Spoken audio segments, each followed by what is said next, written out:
And we're streaming, okay. Ooh, okay. Not what I wanted to do, okay.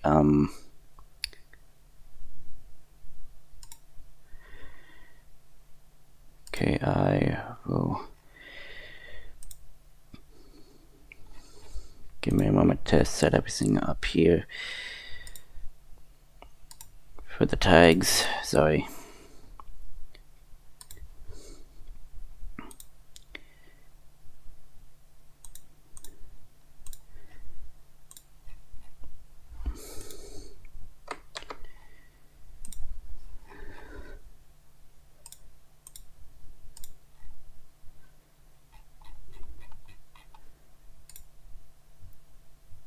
And okay, save. There we go. Now we could get into this. Okay.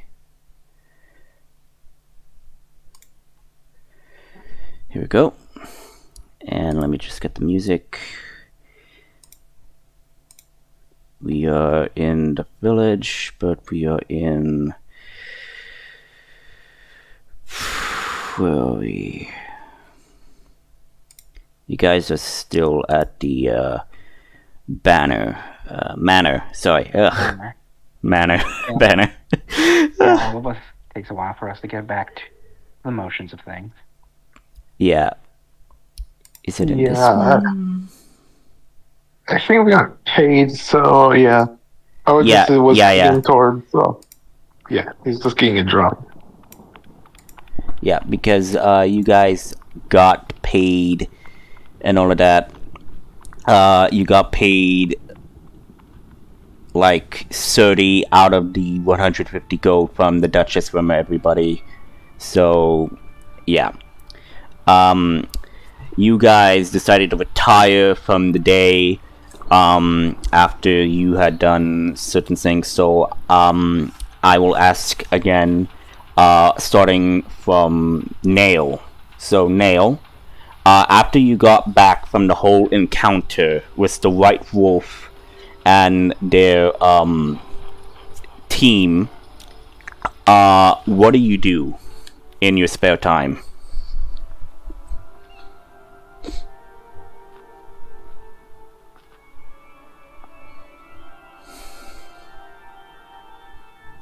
Let's see.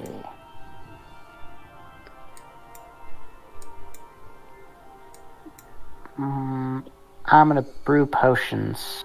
Okay. So what we can- what potions are you wanting to brew?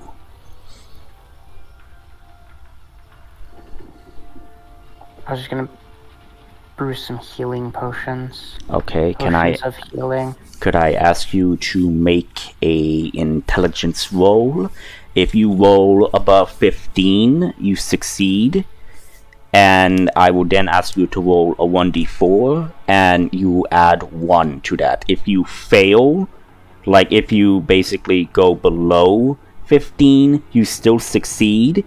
It's just like, you basically subtract 1 from the 1d4 roll. So, this is with your guidance, yes? Yes. Okay, so you succeeded in crafting it, but you're going to subtract 1 potion from the 1d4 roll. So you craft 2 potions of healing.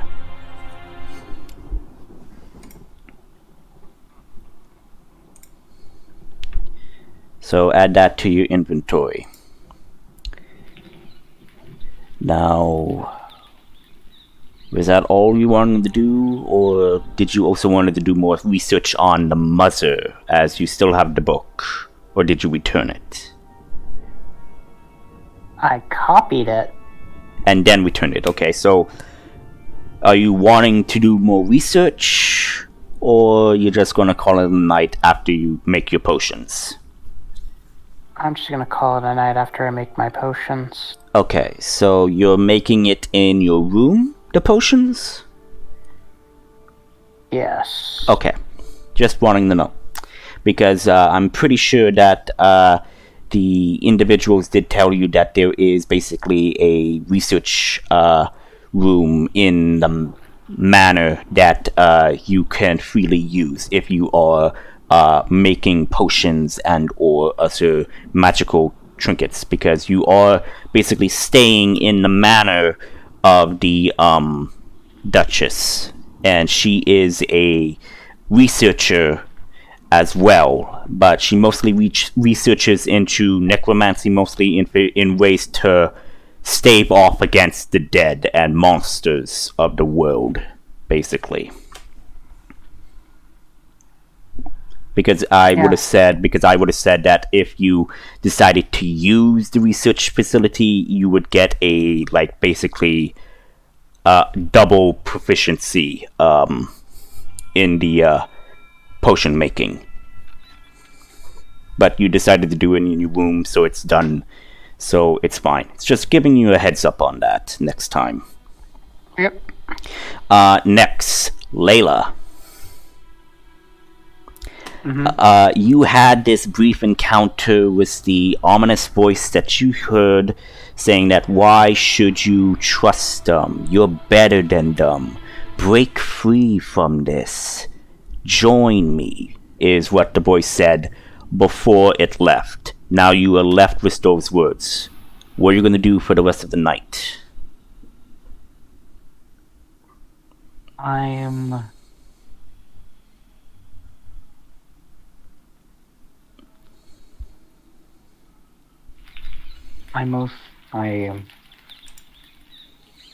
I'll just walk around for the night. Okay. I can't really sleep. You can't really sleep. Okay, my question is for you, Layla. Mm-hmm. Is there something specific you want to go in this manor, or are you going out on the town? Staying in the manor. Where are you going, or what are you wanting to specifically walk around? Like, what section? Are you walking on the first floor, second floor, or the third floor? What's on the third floor? The third floor is more of the attic, and the attic kind of acts as the basically research system that the Duchess used. So it's basically her personal research laboratory. So, but she's allowed you access to it if you are deciding to craft potions, so long as you tell a staff member or one of the guards that you are going up there, in case, oh hey, so they could just, be by the door to supervise, in case, something goes wrong. I guess I'll go to, the closest thing to a library or a study. Okay, there is actually a big library where Nail has been going to. You go there and you see Shala there, and you see her basically in an aisle looking at a book, and you see that this book is very old and degraded over time.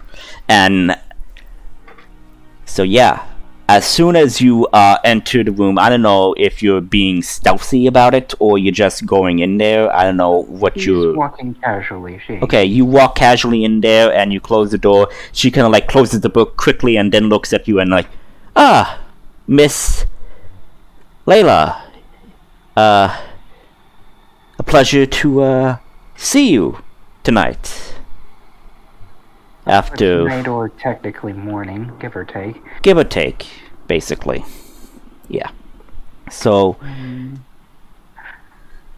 how have you been doing? It's a bit late to be reading. Yes, it is. I couldn't exactly sleep. I'm also guessing you couldn't sleep either, Miss Layla. Yeah. Having bad dreams. As you say that, her eyes kind of blink, but her irises kind of contract in a sense of fear, and because she is afraid of you, and you saying that you are having bad dreams, she's actually thinking out of fear what constitute as bad dreams for you, because basically you're a nightmare.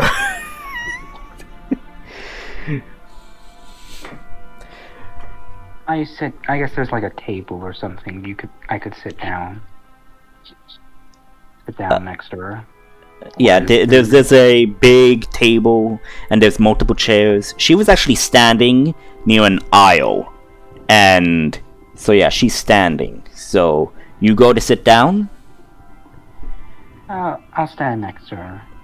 Okay, you could tell she's basically not hiding it. She's trying to, but she can't because she knows of your reputation. But you could tell she is basically very terrified but uncomfortable when you are basically near her when no one else is around, because she's kind of terrified right now. True, but I can imagine she could easily tell that Layla's quite off. Yes, she can tell that. She can tell that. It's just like she doesn't know why you're off, and that is basically causing her a little bit of fear right now. Because usually you're a bit more charismatic as well as sadistic. I don't know. We're friends, right? As soon as you say that, she kind of like looks at you. You consider us friends? Yes. Why do you think we're friends? Because we hang out with each other and we speak to each other and you do things I tell you to. There's a long pause. Let's assume I am your friend. Let's assume we're friends in friendly manner in which we don't try to hurt one another. Friends tease each other all the time. I don't see what your problem is. Why are you asking this, Miss Layla? Because I don't understand why Adrian would betray me. You mean regarding the Stopping White Wolf? me from hurting the White Wolf, who clearly poisoned my cookies. Trying to kill me. I was trying to get revenge, and he was stopping me. Roll a perception check for me, Layla. A deception check? No, not perception. Perception. Perception, sorry. Perception, not deception. I said perception. They sound the same. Yeah. 2. Well, You could see, she kind of like looks away from that, and you assume it's because, she doesn't want to get on your bad side, but she then says, well, well, I mean, for all you know, it could have been someone else that poisoned your cookies. But Adrian told me that the White Wolf did it. Why would he lie to me? I understand. Takes kind of sits on the floor in a huddle position. That's what it's called. Like cross-legged, or knees to the chest. Knees to the chest. Okay, yeah. She kind of like puts the book down and basically kind of like sits next to you. Look, what the ministry did to you and your sister and all of the others that was part of that project, what they did was not okay. I'm even the one who had it shut down. And to make sure that everyone who is part of that, the subjects, were taken care of. As in, given jobs, given shelter, given food, given income, so they could try to get back into society. And you and your sister, you were the unique case. I didn't know how to help you. I mean, there are tieflings in Firhum, but you and your sister, you were... She kind of pauses, and for the first time, you see her actually remove her face veil, and for the first time, you actually do see her face, and you remember her face beforehand, okay, which was of elegant beauty, but now that she removed her veil, you see what appears to be scars around her mouth. Basically scars going down. Is that called horizontal or vertical? Vertical, it's vertical, going down. Mm-hmm. So, scars going vertical. And you could see, clearly that someone was basically trying to sear her mouth shut. And you do know some of the ways that people torture. This was a type of way to permanently silence them, as well as inflict pain on them. And this was basically to those who committed the crime of murder and treason. You recognize that because you had to witness that or inflict that on people. She says, I don't know how to say this, Layla, but we were betrayed. By who? She kind of glances over, and who else? The one person we consider both a father figure. And you recall your handler, who is basically not like the automated mechanical female voice, but the one who basically took care of you and basically handed your missions out, basically was the individual that handled you and your sister while you were on missions and all of that, who is basically in the Ministry of Security of Internal Affairs.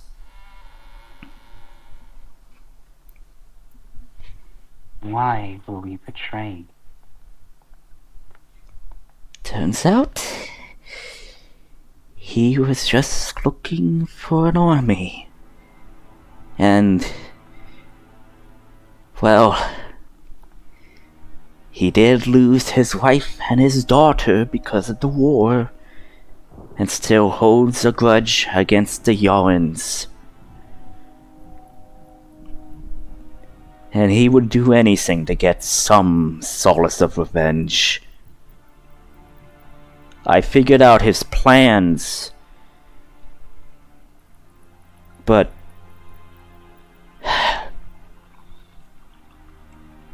I think he did something even worse. When I was in the court with my mother, I detected... You can see that she's basically choking up as she is speaking. I think my mother is not my mother. What? I think they somehow replaced her with something, a puppet.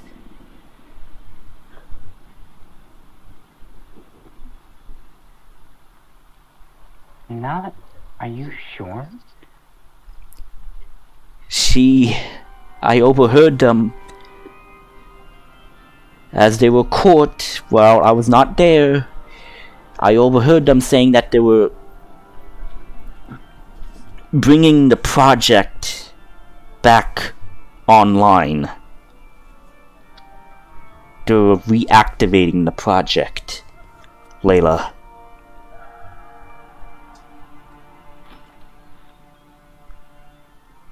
They're trying to make more of you.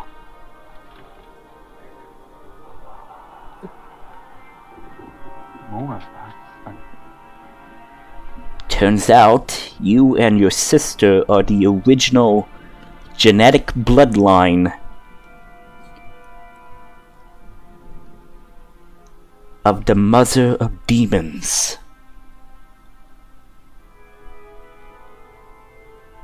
Lady does not know how to vote. What? Say that again? She's at a pause. Okay.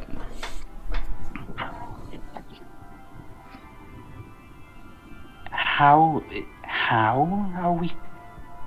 I didn't know demons leave DNA, but other than that, Well, how else are demons born? I mean, like, sure, but yes, but of the genetic DNA, as in, like, blood and horns and other stuff, dude. Back in character, sorry. Yes. How did they manage this? When did she be? When's the last time she's been in the world? Well, her physical form died, but her actual form is that of cosmic energy, magic itself. She never died. She's just trapped between the veil of life and death. And she is ebbing at our reality, trying to break free. Her remains, though, were found. And they were trying to create a controllable weapon. They tried it on regular subjects. It worked, but they decided to push further by making... She looks at you. Yes. By all intents and purposes, you and your sister are the mother's children, straight from the organic, natural DNA.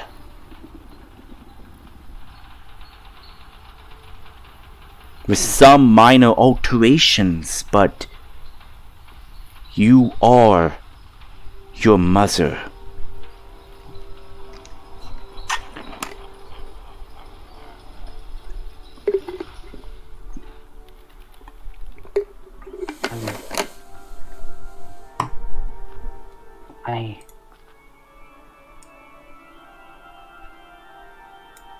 That explains...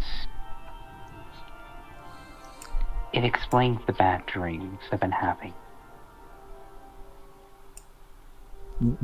What do you mean, the bad dreams? What exactly did you see? Mother has found me. Her eyes grow wide. You mean she made contact with you? Yes, and I'm afraid my sister may already be on her side. You could see she lowers her head.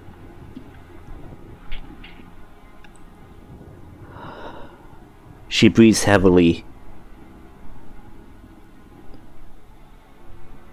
Sadly, when we shut the project down, we destroyed all remains of the mother.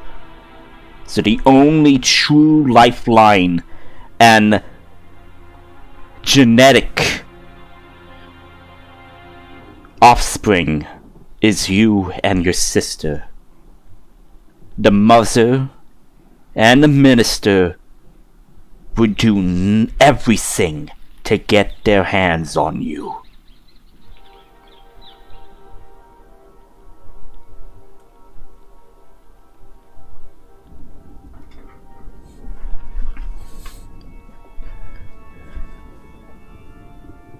Am I...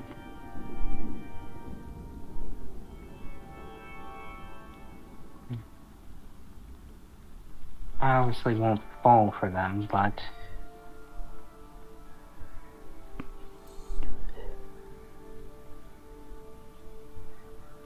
I don't know what to do. Mother has... What we can do is try to get you out of arm's reach of both of them. The Duchess is willing to help in this endeavor. She is a trusted friend. That is why I sought her out.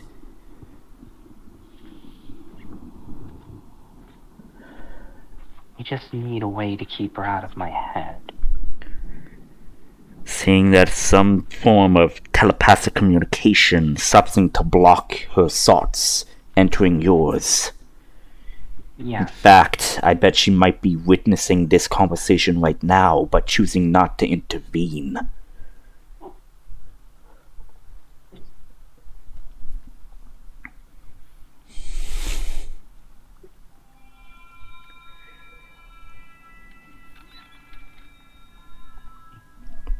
She kind of says, I think there might be a way to cut the connection, but it's risky.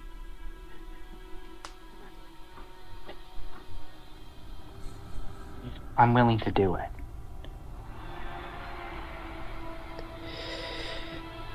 But what is it?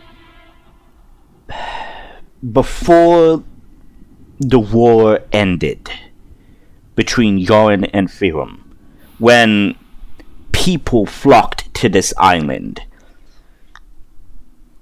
I would say that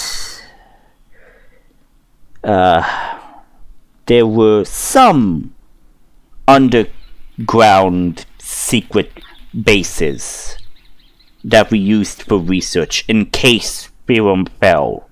We had ways to try to form a rebellion against Yorin. Perhaps one of these facilities will have the equipment we need to alter your magic output to not be exact copy to Mother. But it is a long shot, Layla. The process. She kind of like put her hand on your shoulder. It could kill you. A lot of things could kill me, but I am willing to try. No one controls me but myself. I refuse to be a puppet again. Okay.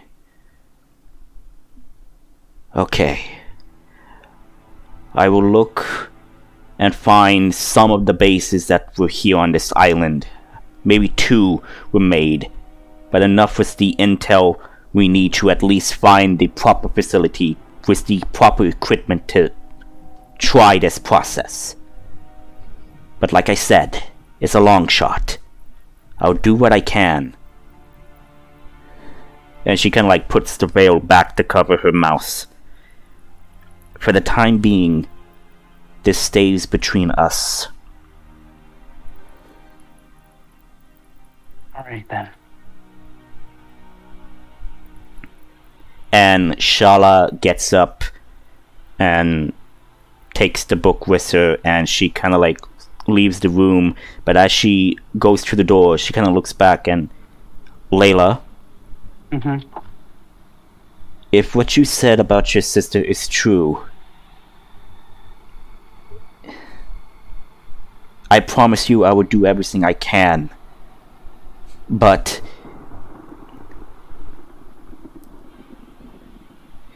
if it's too late, then we need to... She pauses. I am not killing my sister. I am not saying we are, but she might not give us a choice, she says as she leaves the room.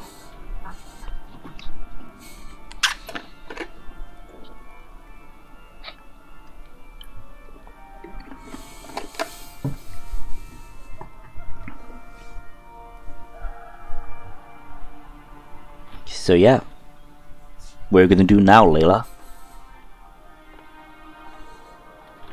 I guess she's going to sit down and just take a nap in the library. Okay. Not knowing how to process all this. That's fine. Ortis, you had a brief conversation with the Duchess about the White Wolf and everything else, saying that she know who the White Wolf is possibly and what the White Wolf was doing. Basically fighting against the corrupt individuals that were within Ravenspire. But she needs more information before she could conclude this investigation. So is that what are you going to do in the meantime before you decide to go to sleep? He was going to head out and buy himself a drum. A drum? A musical instrument? Yep. Okay, it is late, but you could try. If you want to go to the Solik Plaza district, there was probably maybe a store or two that might sell the instruments.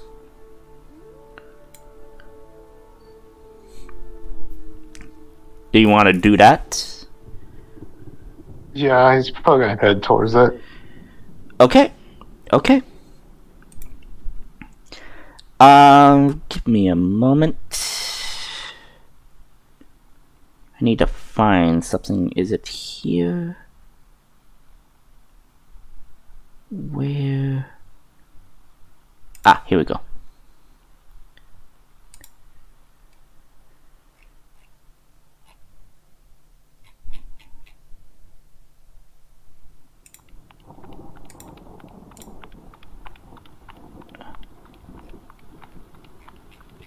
No, damn. Sorry. Downtime.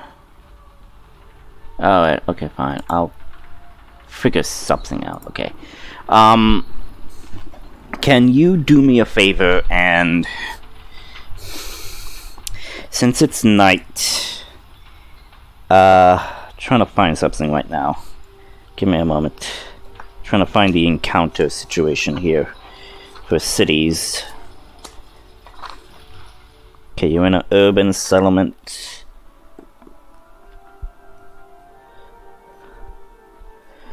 Okay.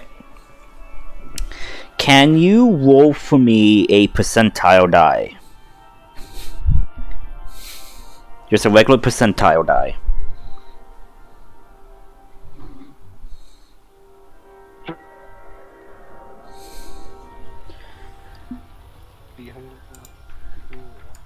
Like a D100, basically. 98? Okay. Okay.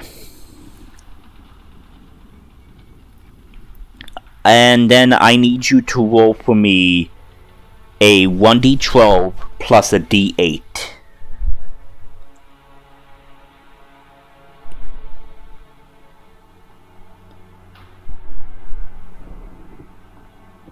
Okay.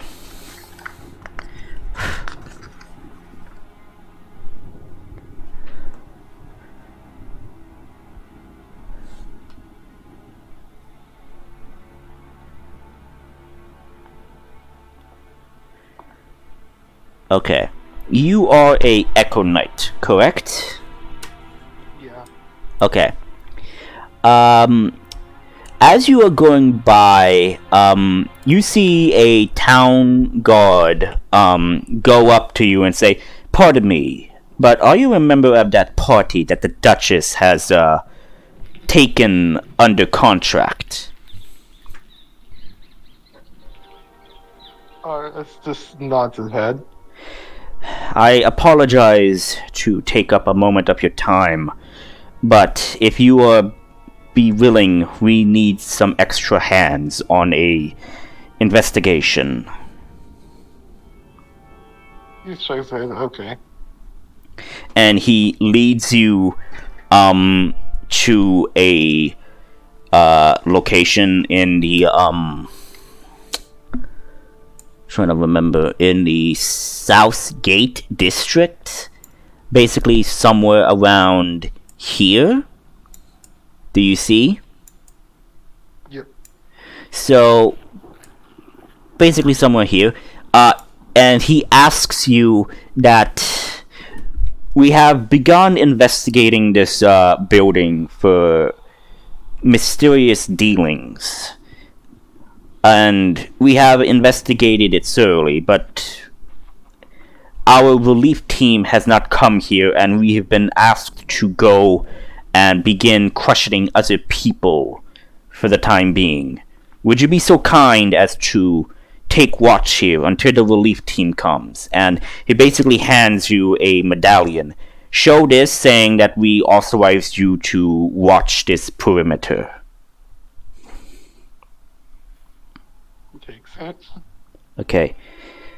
And with that, the two individuals leave. However, you see they are both leaving in different directions. One is going this way, the other one is going this way.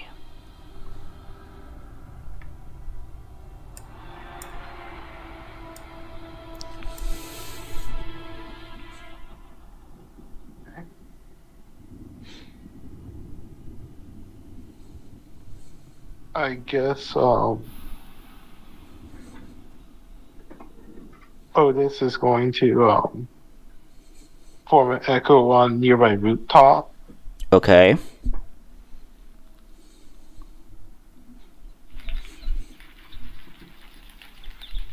Just in case something happens. Okay. Roll for me a perception check. 12. Okay. You hear the, nighttime critters, crickets, birds, of owls hooing and all of that. The casual late night, coach drivers driving people. And you don't exactly hear this, but the hairs on your neck basically stand up as something isn't right, but you can't put your finger on it. I'll switch places with my echo. Okay.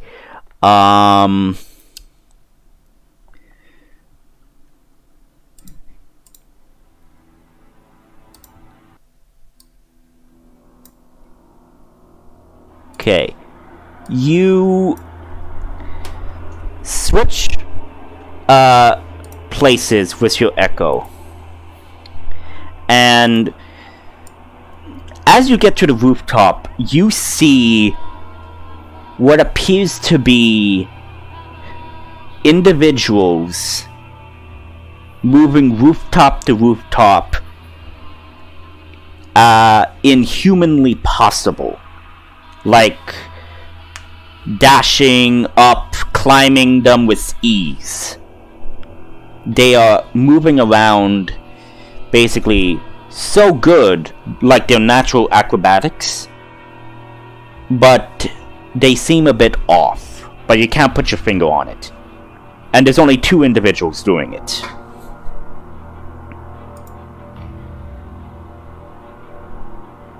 Okay.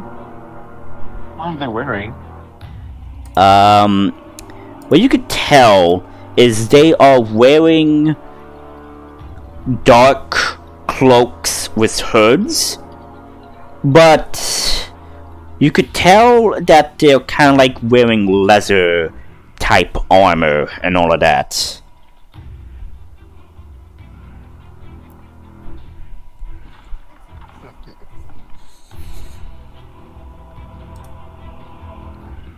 How far away are they from me? Okay, so I'll move the token back here. Since you're here and you are on this building, basically they are kind of like around here. They're jumping from here. So basically they kind of like started from here, moving there, then moving here. They're just making their way over here. If we move over here, but Moving your echo? yeah, by just switching out. Okay, you do that. You use your echo and all of that to move over there. And so they jump to this building right now. And they're kind of like doing it like in a style that's kind of like, oh hey, they're not using echoes, they're not using magic. They're just using their pure movement skills, basically. And they kind of like get around here. And they kind of like perch. And they don't move. They just look down.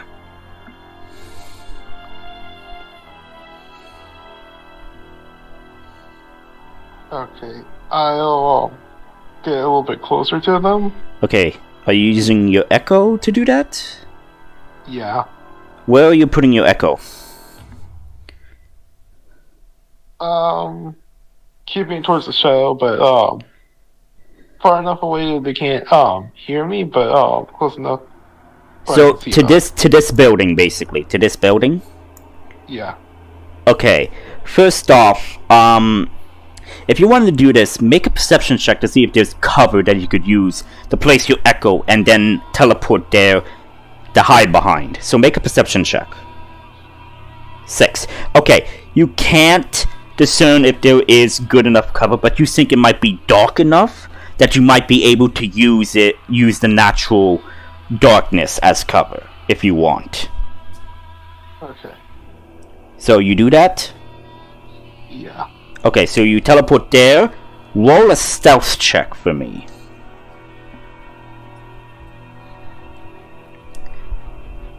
5. Okay, you basically land there, and you make clinking sounds as you try to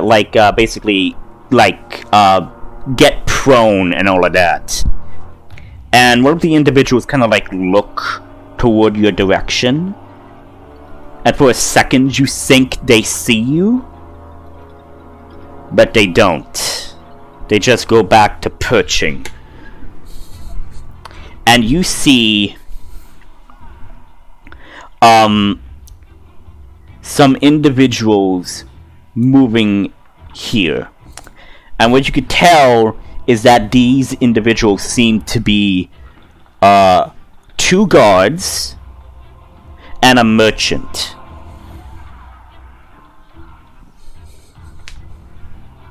Okay. And they kind of like get to kind of like right here, and you see that these individuals that were on the roof, they like jump down. But as soon as they're about to hit the ground, they kind of like envelop in smoke and shadow. And in one quick movement, the 2 guards are enveloped into the darkness of the night. And the merchant kind of like turns back and like kind of like stepping back, unsure of what's happening, and starts running. What does the merchant look like? The merchant is a middle-aged man with sideburns, with dark hair, but has flecks of gray hair, wearing a basically regular regalia of sorts, and basically just has a little cane, and that's it, and he's just running.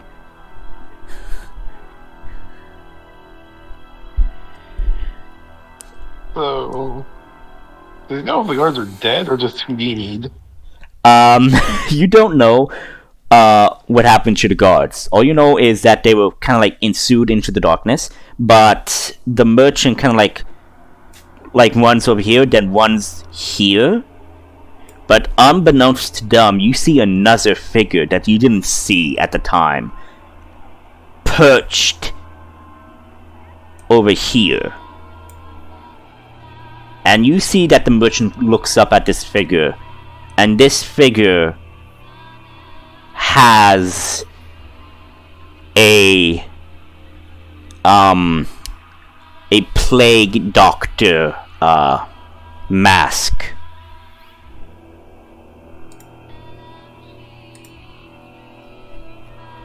And with a cane, he just looks down at this individual.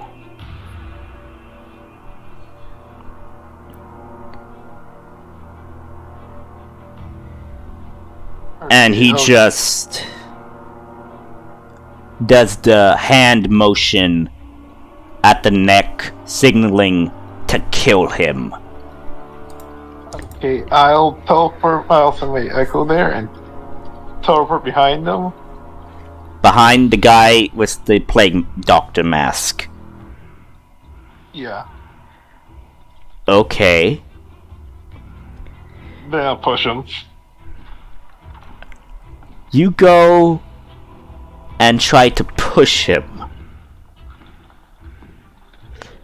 Make a contested strength check. Okay. And yeah, contested strengths, and I need to pull up my monster manual. Holy hell, you are getting into this. Okay, 66.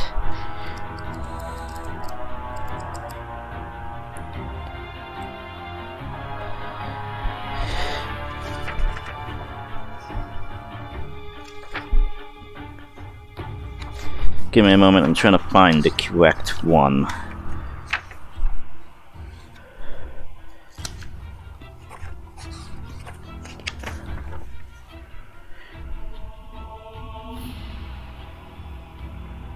Or is it...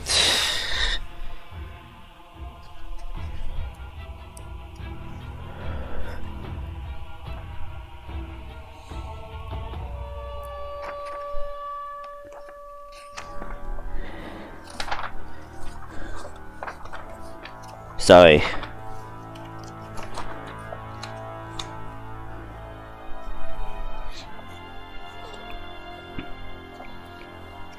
Okay.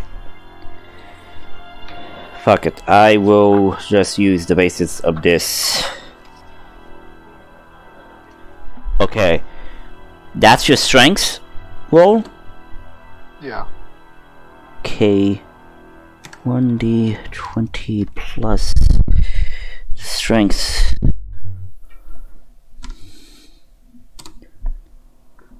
Okay, you just beat it. You go, you push this figure, but as you do, this figure basically hits the ground, but as it does, it just makes pile of smoke and dark shadow. And the merchant kind of like looks and like and you're also looking, saying like, what the hell? And then you hear a voice in your head. As it speaks, it says, My, it seems that we have a guest to the party. I must say, I don't like uninvited guests. But fine. I will entertain you for now. As you see the figure that you did push stand behind you over here.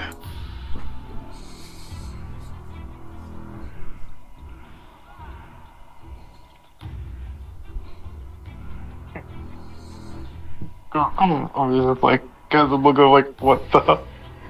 Yes.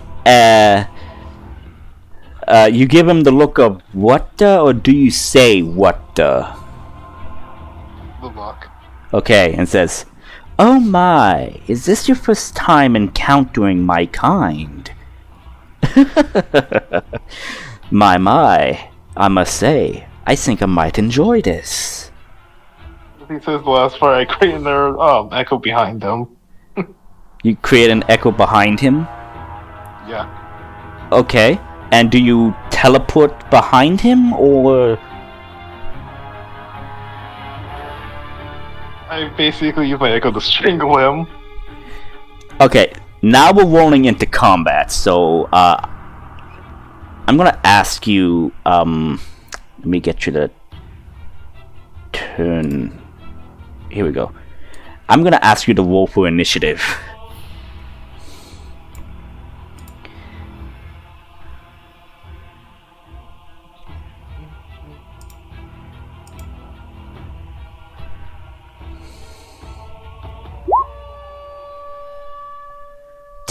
Okay. Give me a moment.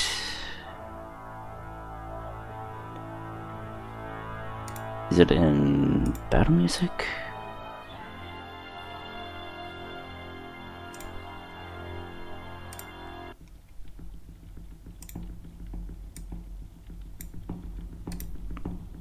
Okay. And I will get my assets here. Just a question, did Otis went out by himself and not tell anybody?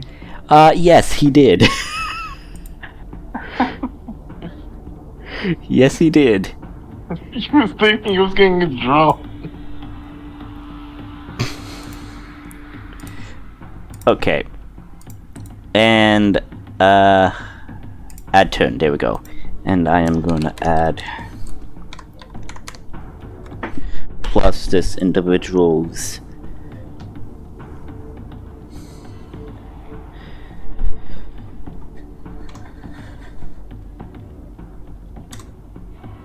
wow. Okay. Rolled terrible, but doesn't matter. Okay, so it's your turn. It's your initiative.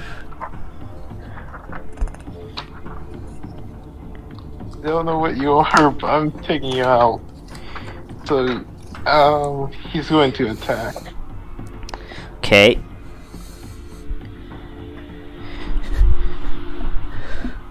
Battle axe. Okay. 13, 15. Okay. So the 13 misses, but the 15 hits. Okay, 9 points. Okay, good to know. Let me get my notepad.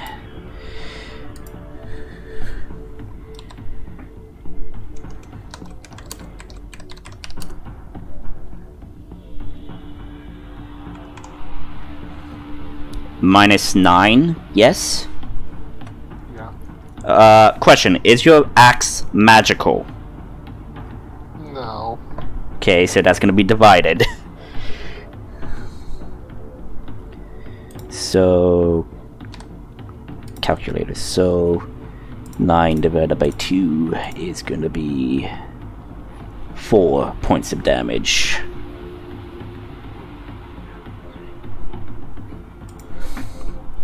So you go and you slash at him. He then... cute. Very cute.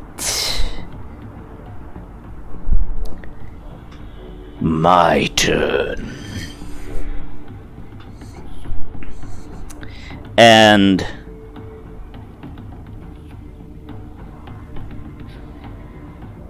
okay, let's see what this thing does. Yes.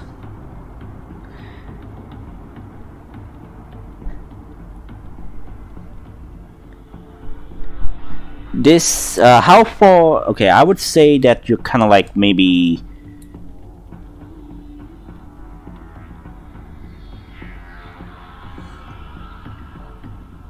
let's say that he's about maybe 50 feet away from you. Maybe. Possibly. I don't know. Reading like how Thunder Echo at least has to be 15 feet away from me. What? For me to summon an echo next to him, he at least has to be 15 feet next to me. Okay, so he's not at the corner. Well, I did say that he was at the corner, so... He was like at the corner of the end over here, while you were at the end here. So... You could not have done that thing with your echo. Okay. So, yeah, you could not have done that with your echo. So the damage that he would have taken is nulled, because you couldn't have done that. So it's... I'll let you redo your turn. Okay. So he's...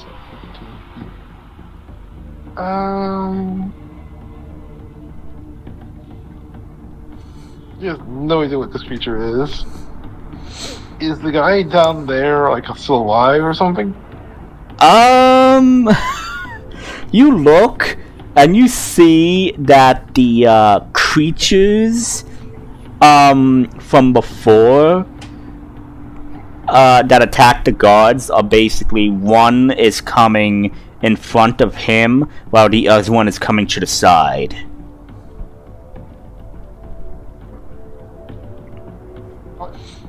He'll Are there in jumping range where he can jump on them and let the guy escape? Okay, so you're over here. The individual that's coming in front of him is kind of like over here, and the one coming from the side is over here. So you could possibly get the one that's coming to the side over here.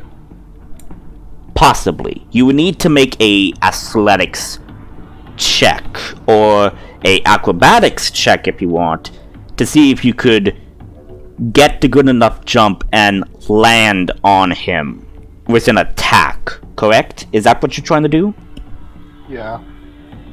Okay, I will let you attempt it. 22, okay. You managed to, like, jump, and with your trained athleticism, you managed to line up your fall to be directly on top of this, cloaked figure.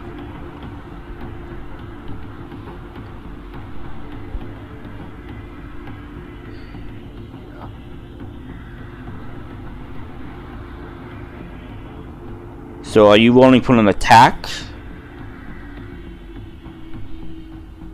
Okay, natural 20, that's good. Okay, so as you, like, falling down, you brandish your weapon, like, and slash at the individual. Roll for damage. That's gonna be 19. Okay, let me look up this, entity right now. Okay, it's gonna be on that page. Okay.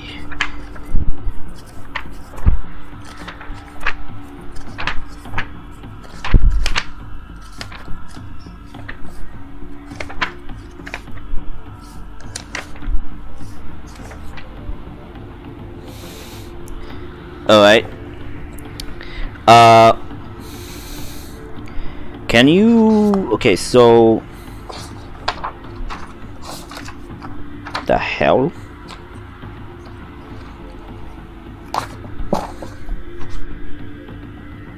Oh wait, I forgot it was... Sorry. Got it. Sorry. Okay. So... Okay, and this is non-magical damage. So it's gonna take half that. Okay, so 19 divided by 2.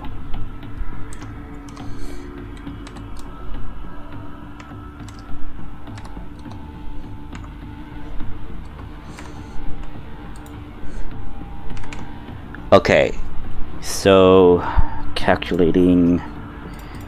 So 19 divided by 2. It's gonna be 9 damage.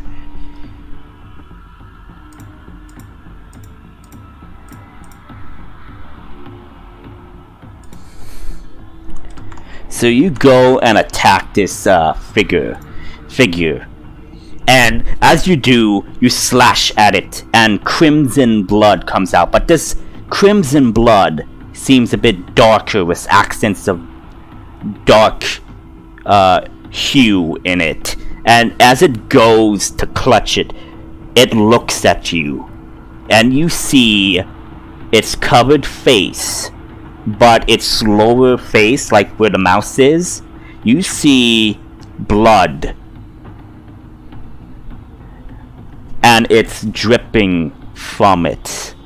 And as you get a closer look, it like hisses at you. And you see that this is a woman. But not only that, you see fangs from this woman's mouth.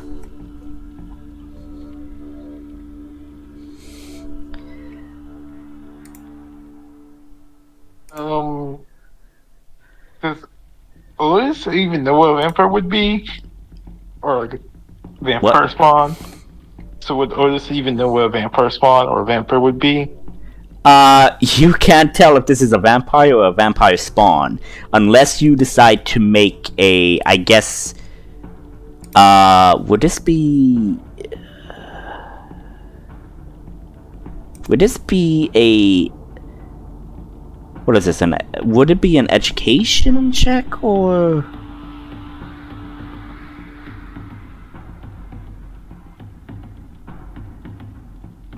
Give me a moment. Let me go to your character sheet. Because if you're trying to discern this, I would say it would be, I think, a history check. Since you're trying to figure out from legends if this is an actual vampire lord or a vampire spawn. I'm just really asking you, would you actually know what a vampire is?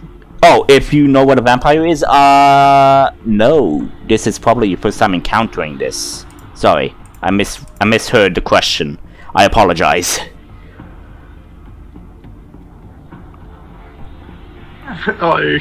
Otis at this point doesn't really know what in the world is going on, so he's like, I know you're gonna find out, so tactical retreat. So I guess so he did that, he did his attack roll. I guess he'll have to end his turn, but he'll probably try to grab the guy and bail. He has no idea what he's doing it, and his attack is not very effective. Okay, sorry, I'm trying to find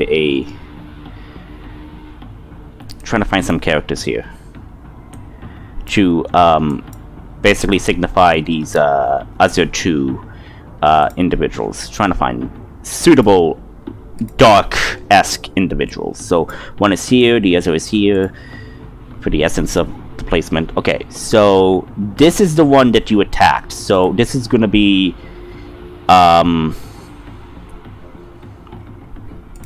whatever. I guess I could put... Oh yeah, okay. Okay, so... Cloaked figure 2.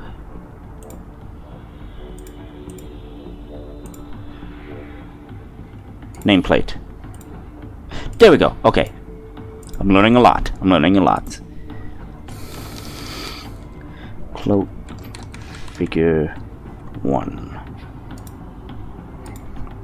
So this is cloaked figure 1. The one that you attacked was cloaked figure 2. Okay, so you're on the ground and you're gonna make a tactical retreat. Yeah, with the guy. With the merchant or something. Yeah. Okay, you go and grab him. But he is basically about maybe 10 feet from where you are. So if you do move towards him, I would say that this cloaked figure will get an attack opportunity on you. Okay. Okay, so you move. This thing's going to attack you.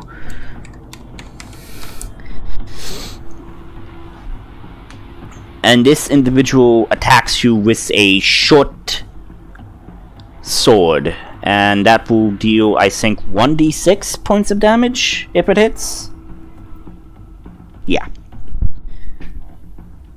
And since this thing is proficient... Yeah, so...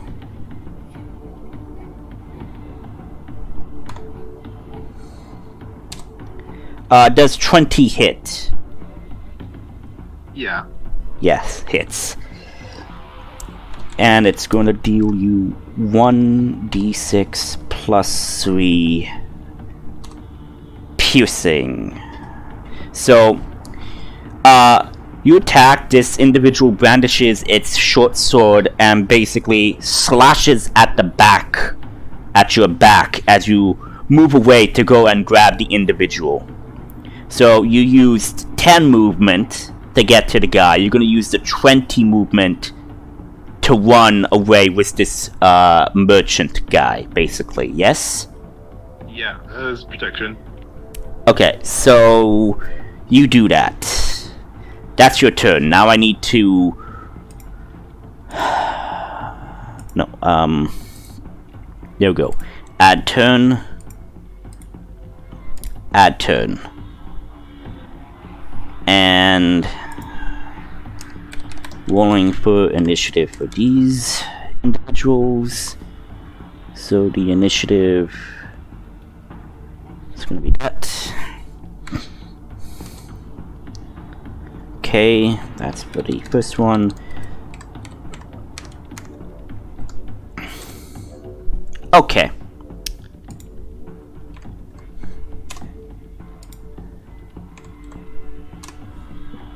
Oop, wrong one. That's 9. Okay. So it's now this figure's turn. The cloak figure 2 is going to go like, don't let the slithering thing escapes. And it's going to move up to you. And it's going to attack you twice using the multi-attack. And it's going to make an attack with the short sword and then a bite attack. So first roll is going to be the dagger. No, sorry, short sword. Sorry. Does 11 hit? Nope. Okay, next one is... Oh, wait. Well, doesn't matter. It's not going to hit, so... misuse the modifier. Does 19 hit? Yes. Okay, so... You managed to, I would say, deflect the short sword attack with your axe as you're pulling this guy, but because you're pulling him away, your movement is a bit sluggish, in which this individual basically gets like onto your back and basically twists your head as it goes in and sinks its teeth in.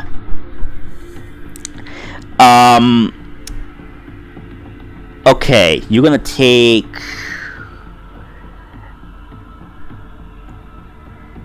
Okay, that's good, okay. This is the first time I'm using, this creature, so I may need to learn, how it works. But, so you will take 1d6 plus 3 for the piercing of the bite. So you take 4. But you take 2d6 necrotic, and your hit point maximum is reduced by the amount equal to the necrotic damage taken, and the creature regains hit points equal to that amount. The reduction lasts until the target finishes a long rest. the target dies if this effect reduces its hit point maximum to 0. So basically, your maximum hit point is going to be reduced. As in, like, say your max hit points right now is, your max hit points is 41. It's 47? Yes? Right now, original is 47, and right now it's -2. Why? I just put in the temporary. That's how much damage took for necromantic was 2, so I just put -2 as the temporary thing. No. The necrotic is 2d6, so I didn't put the Oh. Yeah.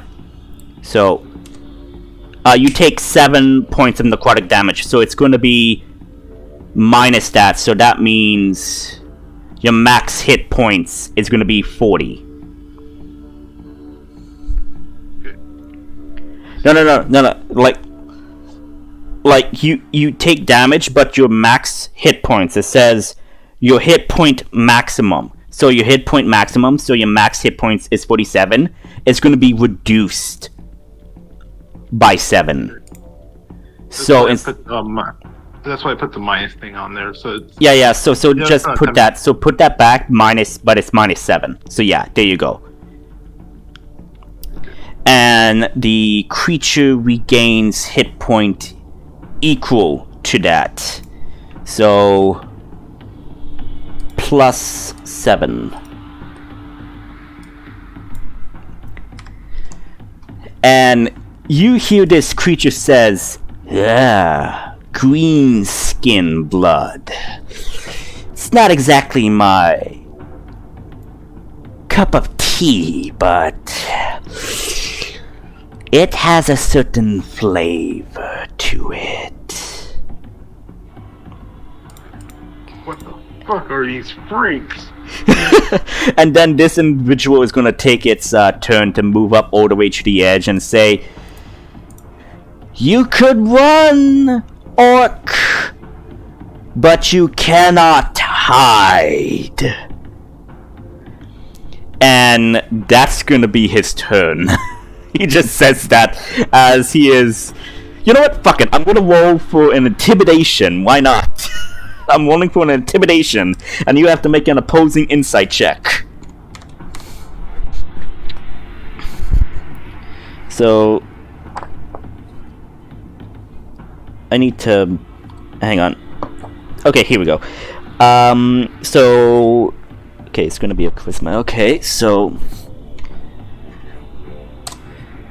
Okay, you need to beat a 14 intimidation for your insight. 20, okay. Okay. You managed to stave off this individual's sing. But you could tell that you are dealing with something you do not know or do not understand. You are in the dark. So, where are you moving? Where are you running exactly? Are you running over here, basically? I'm trying to run out to over here. Okay. Okay. So you're kind of like over here, and the individual did move up and get to here. So this individual is still, cloaked figure number 2 is still close to you. So if you do move, it will either take an attack of opportunity on you, or the other individual that you are basically dragging along, basically. So now it's cloaked figure number 1, and this individual,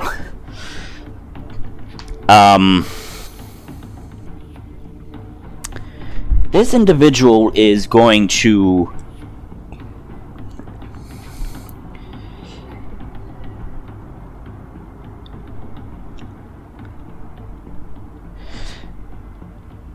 Okay, question. I'm trying to remember this. Dash. If you are specific to a certain character class, you could use dash as a bonus action, correct? Yes. What are those? I think it's monk, and is it rogue? Yeah, I think so. Okay. Okay, for the time being, I will assume that. So this person basically gets up right in front of you, And you could tell that this individual is also a female. And goes in for a multi-attack again with a dagger, and this time not with its teeth but with its hand. So the dagger, sorry, not dagger, short sword. I keep saying it. 13, does that hit? No. Okay. Does not hit. Okay, time for the other one, which is going to be 20 hits, obviously. Thank God it's not the bite attack. It's just a claw. Oh! And I have the choice of, instead of dealing damage, I could grapple you. So you know what? Instead of doing damage, the individual basically grapples you by... But using one hand, it grapples you from behind. Basically, it gets up right behind you and basically puts you in like a one-arm chokehold. And yeah, that's its turn. Your turn. You are hereby grappled by this figure. What are you gonna do? I'll try to get out of the grapple. Okay, make a strengths or not strengths, acrobatics or athletics check. Okay, you managed to break free of the grapple.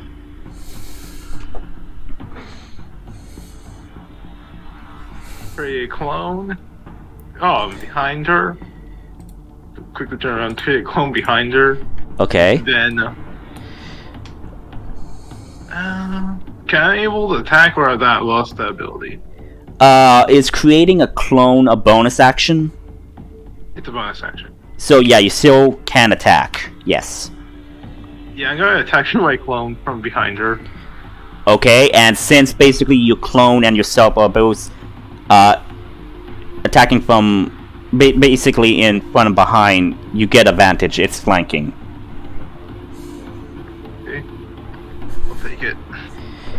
Because it's your ally. So 21, yes, 21 hits. Roll damage. Oh. Wait. Why do you... Oh. You had the,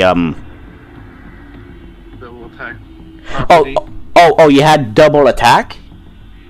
Yeah, I have extra attack. Oh, extra attack, sorry. Sorry.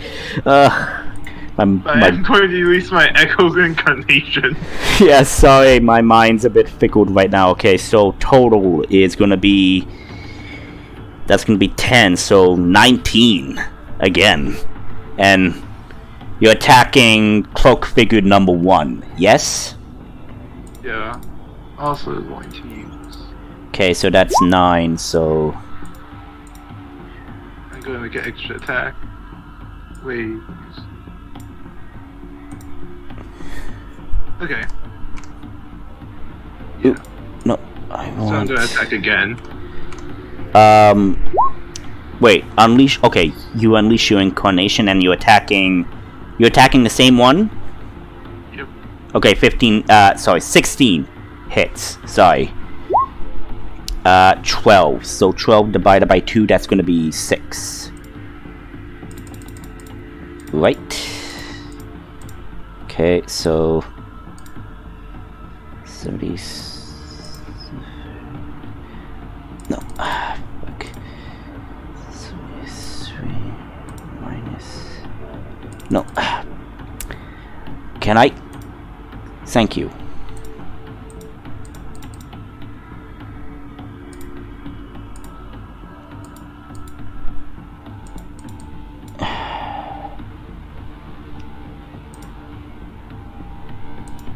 Minus that. Thank you. Ugh. Sorry, the calculator's being a total, unresponsive individual. So, yeah. So, is that your turn? He is going to... Okay.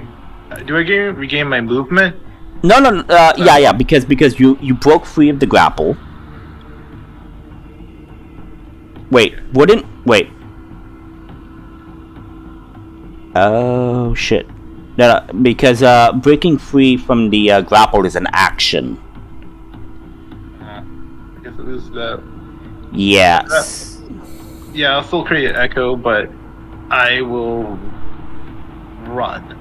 Okay, so yeah, sorry. So all of the damage you did is null. Sorry, I forgot you could only you had to use your action to break free. So yeah, so you're gonna run. Yeah. Okay, where are you running? Are you continuing moving forward or? Yeah, I'm continuing to move here. Okay, roll for me a 1d2.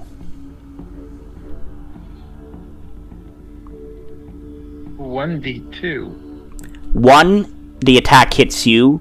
2, the attack hits the merchant. I'm letting you roll. I'm particularly guarding him, so. Okay, but like I said, unless you have because you can't exactly say, "Oh, hey, I'm going to take the hit for him." I mean, unless you have the certain feat that allows you to do that. Or class ability. Sentinel. What? Oh, I have a sentinel. Oh, you have Sentinel? Do you have the Sentinel feat? Yeah. Okay, then yes, you can take the hit. Okay, so I am first one. Okay, wait. So since you're running away, these individuals will have an attack of opportunity on you. So first attack of opportunity, 25. Hits. Okay, so that's gonna be 1d6 plus 3. That's 4 piercing. And the second one that's attacking rolls 25 to hit. So that hits. And rolls 1d6 plus 3. That's going to be 9 points of piercing damage.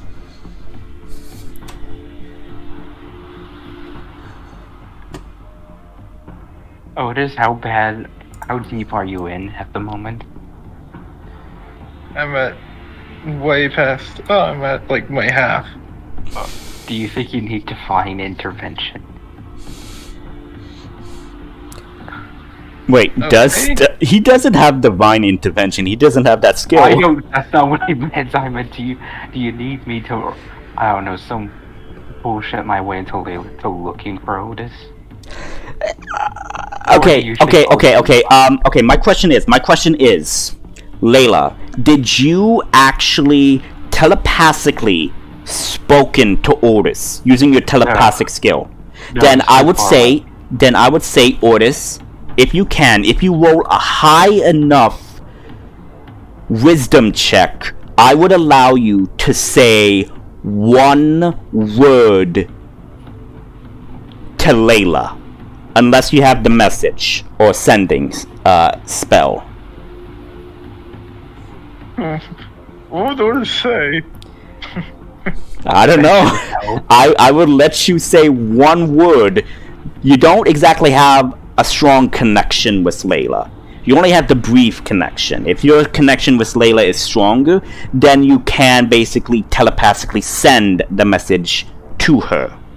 I would allow that. I'm also about to use my action shot to blitz. Like I said, if you choose to, I will allow you to use it as a free action to try to telepathically send this to Layla. 2.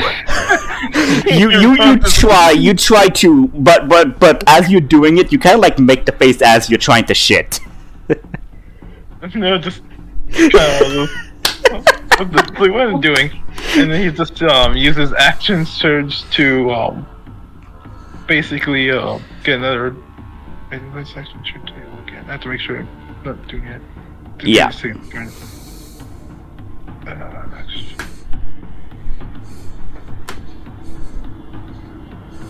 can take one more additional action. Meaning, if you want, you could move again. Yeah, I'll take it and dash with the man. Okay. You do that. I would say you kind of like get to right over here. Okay. So yeah, I'll move your token over there. Okay. So that's your action? That's your turn, I mean. Yep. Okay, so cloak figure number 2 sees this. Is gonna move and bonus action probably get up right up to you. It's gonna be a couple of feet behind you, but can still be able to reach you. And is going to do the same thing and attack you.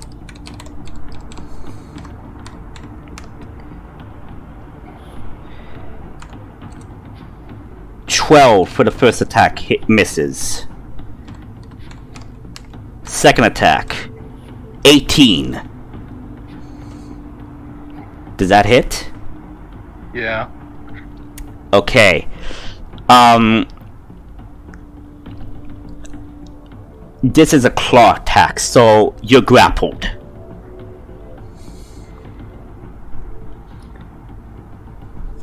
Again. Now it's this guy's turn. He's looking like... Don't kill him, but I will let you have your fun with him. I need to report back to the boss. Have fun, but make sure you bring me the head of that merchant.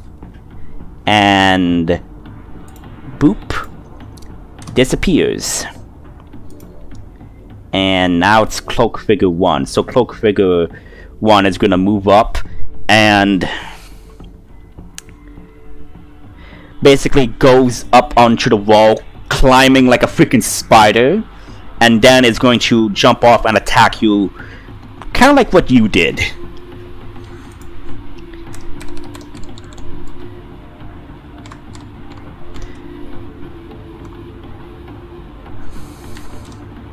$12 misses. Well, actually, wait, hang on. You're grappled, so I'm wondering, does this guy get advantage?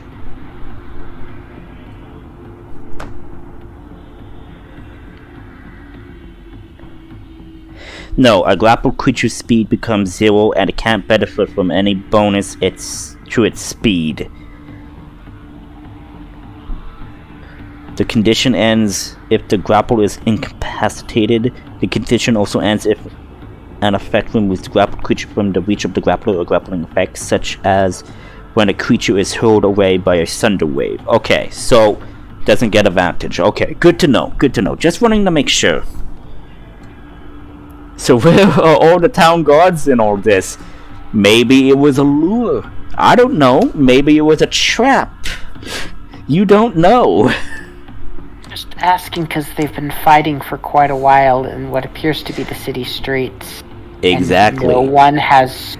It's nighttime. It's nighttime. Yeah. Whatever. Guards operate at night, mostly at night. Yes, I know. But like I said, 2 guards left. So maybe something is going on. Okay. All Ortis was told was to wait there and be relieved when 2 more guards showed up. All of this happened within like maybe minutes. So nothing happened so far. 22 hits, yes? Yeah. Okay. This is a bite attack.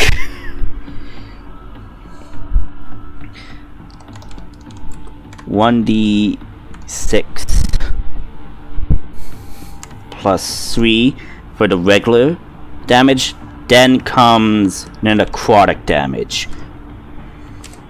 So that's gonna be 5. So add that on with the 7. So that's gonna be what? How much?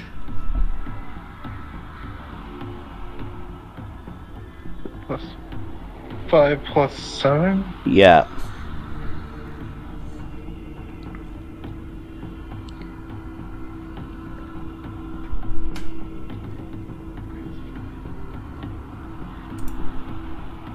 Well, So that's going to be minus 12 to your max HP.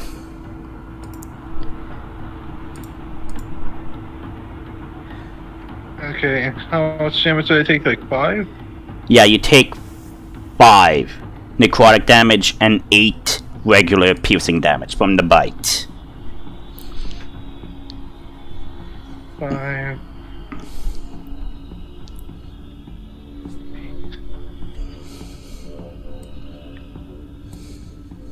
Oh dear. So yeah, it's your turn. Okay. He'll break out of the grapple. Okay, that's gonna be an action, so make a athletics or acrobatics check. You are still grappled. What is he gonna... Wait, like... See something. Are you going to attempt to wisdom check, try to contact Layla? Might as well. Okay. 10. Okay, you managed to at least be able to send a word. Oh. So, what is the word you send? Help. Okay, Layla, as you were sleeping on the floor, you get a very annoying tinge in your mind, kind of like a headache. But as you do, you then hear the voice of Ortis in a strained, distorted but panicked tone. Help. Why, did he get his hand stuck in a pickle jar?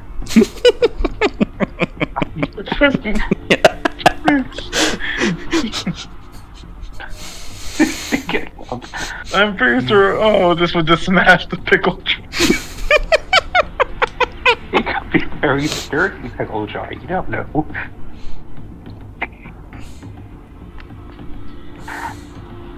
She gets up. I'll try... Wait, do I have... I should have... Yes, I have sending. I read, okay.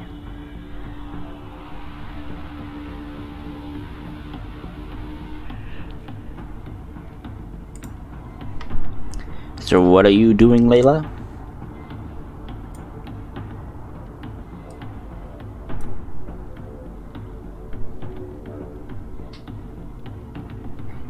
Gonna use sending. Okay. I'm checking whether or not he can message me back. I don't know if sending allows me to do that. Let me look that up. Oop. I can post it. Yeah, sending. You send a short message of 25 words or less to a creature with which you are familiar. Okay, you are familiar with Ortis, so you can send it, and the range is unlimited. So you can send a 25 word or less sentence to a creature, but count the words.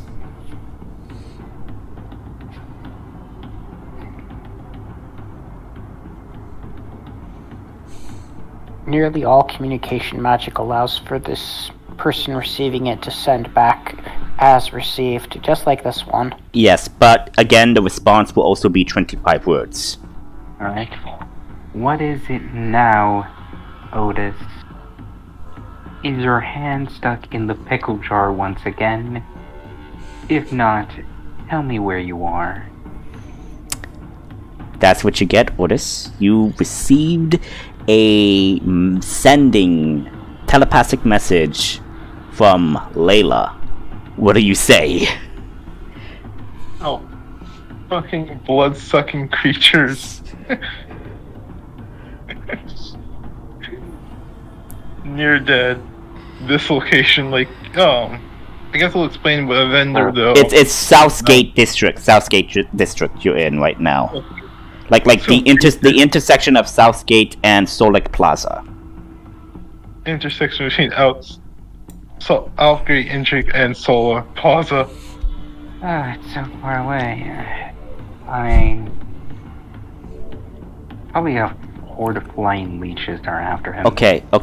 So when Ordis says blood-sucking and all of that, this is my question for you, Layla. Mm-hmm. Does Layla know about the legends or so-called existence of vampires?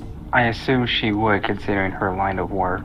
Okay, so with that, I will allow you to roll a history check to know more about the vampires. 5. Okay. You know of the vampires, but you never encountered one. You heard tales of it and the supposed weaknesses they had, but you do not know enough details about them. I'm not so sure on that rumor. If you throw a bunch of salt on the ground, they have to count it. That's fairies. No. I'm pretty sure I heard that being a vampire weakness as well. It's just one of the random old-time legends of vampires. Whatever. We need to go help. Okay, so yeah. So Layla, you get this information. Do you go try to share this with the group? Yeah, I suppose Okay. I tell everyone day. Okay, so as you go do that, back to the situation. Ordis, you managed to do this. So now it's their turn. The cloak figure still has you grappled and is going to... Before I turn in, so he just tells the guy to run. Okay, the guy starts booking. He just starts booking. He doesn't want to get caught in this. He starts booking, and then, so yeah, that happens. Cloaked figure number 1 is going to get an attack of opportunity on this guy. I'll block it. Alright. 10 misses. Okay, so yeah, so now it's cloaked figure number 2. Cloaked figure number 2 is, I really don't know how this works. Whatever, okay. Oh, okay. The creature is going to attack you. So it's going to release you from the grapple, and it's going to attack you. This is cloaked figure number 2 that's attacking you. 21, does that hit? Yes. Okay, so that's gonna be 1d6 plus 3. That's 8. And then the next one is gonna be a bite attack. 19 hits. Yes? Game over. Yes, game over. So that's gonna be 1d6 plus 3 for the regular bite damage, then plus the 2d6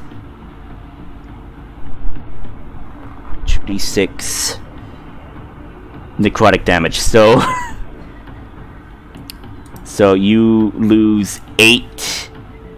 So that's gonna be 20 minus 20 to your max thing until basically until you finish a long rest. So it's gonna be minus 20, so like that. So if you were healed, you would like regain hit points, but it's gonna be minus 20 from your max. So you fall unconscious as the individual bites on you, and you fall unconscious, and the individual then says, I always enjoy blood-sucking, but still, they could have a bit more oomph to their stamina. It doesn't matter. And as you fall unconscious, you see the man running, and the individuals start following as your eyes closed. The only thing you hear is the pitched scream of agony. And that's it. Going to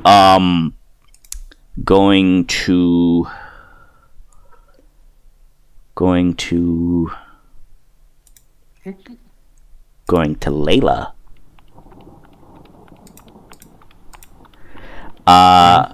You go find the group. You basically, I would say that Adrian, Cav, and Elma wakes up to you, and it's basically going to follow you and all of that, and wait for your explanation. You go knock on Nail or Sharla's door first. Nail. Okay, so you go knock on Nail's door. Nail, you hear a knock at your door. Who is it?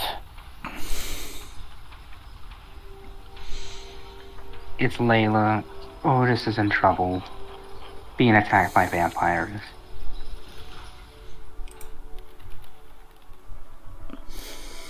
Okay. First question, what's a vampire? Second question, what should I bring to kill it? Holy fire. At this time, well, yeah. So only Layla knows about vampires. But since you rolled poorly, yeah. So yeah, you could say whatever you want to your belief in the ways to beat this vampire. Blah blah blah. So yeah, but it might be inaccurate. They're undead bloodsuckers, so I assume. Holy water it is. Yeah, holy water. Holy if not, water. Fireball usually. Fireball usually solves the problem. Holy water. All right. And you go tell Sharla this, and Sharla is like, "Oh." You could hear that in her tone of voice when she says that. Oh. Okay. I'll go inform the Duchess of the situation. Probably she could send in some guards to help secure the area. Does anyone want to roll a perception check or insight check?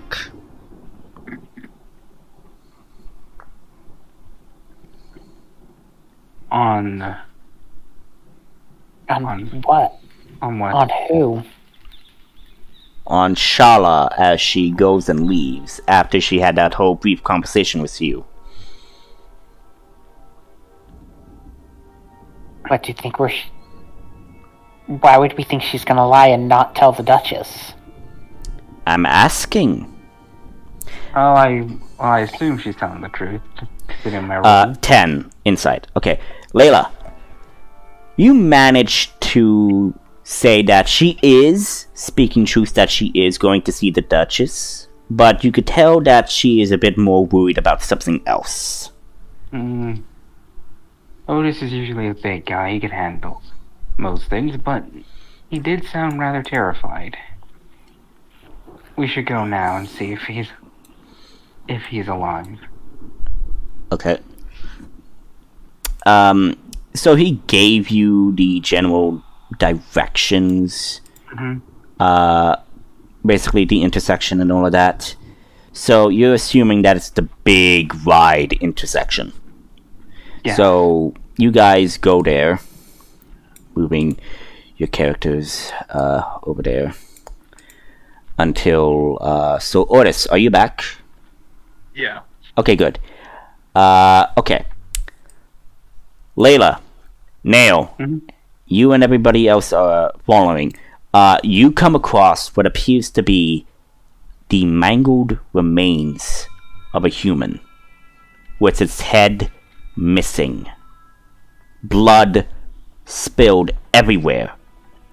And there, probably maybe 20 or 30 feet, you see the unconscious body of Otis. Wow, these vampires can't clean up after themselves. They made such a mess of the place. And Otis, oh no.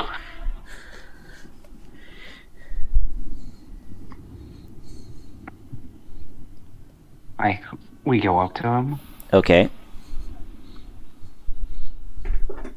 Nail, can you heal him?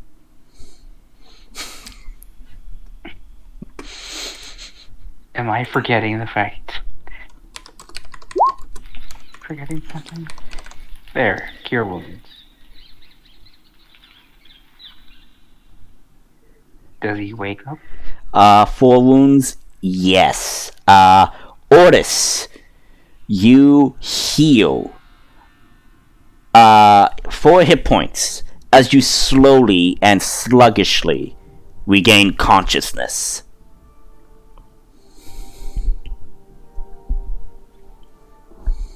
What are those things? Vampires.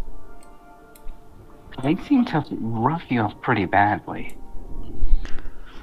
And also decapitated this poor man and left a terrible mess. So much blood. Yeah. Their boss said no. Said to take the guy's head to him.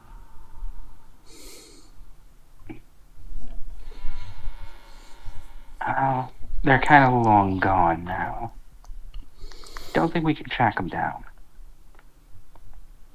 And you're in such terrible shape, we probably should get you to a doctor. Or the safety of the mansion. I'm pretty sure the Duchess would want to know about this.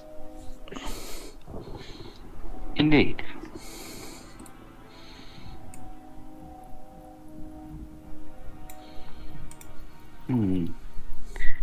Now, there was something about vampires that I'm quite forgetting.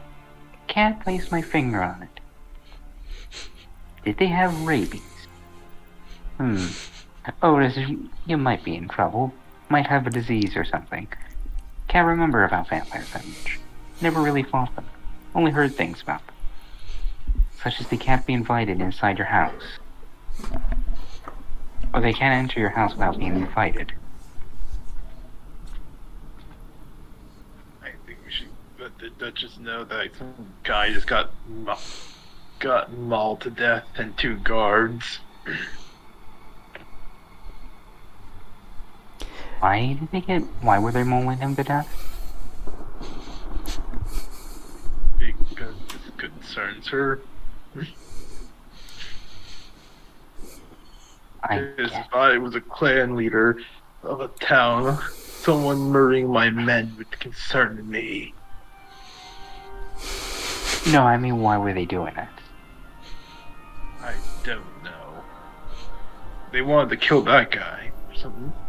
He points to the The corpse. The headless, mangled corpse. So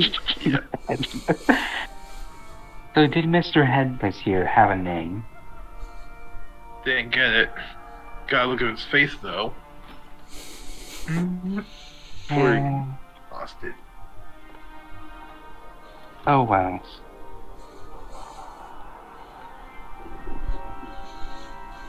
So the Duchess it is then. Okay, so you guys return to the Duchess? Mm-hmm. Okay, so with Cav, he is going to shoulder Otis and carry him back to the manor. So you guys safely make your way back to the manor. And Otis, you are brought to your bed as some of the servants begin tending to your wounds. As the Duchess goes up and basically to the group, alone, away from Otis, as Otis is basically healing in his room, is going to basically talk to you later. It's basically wanting to talk to the group first and says, "May I inquire what happened from your perspectives first?"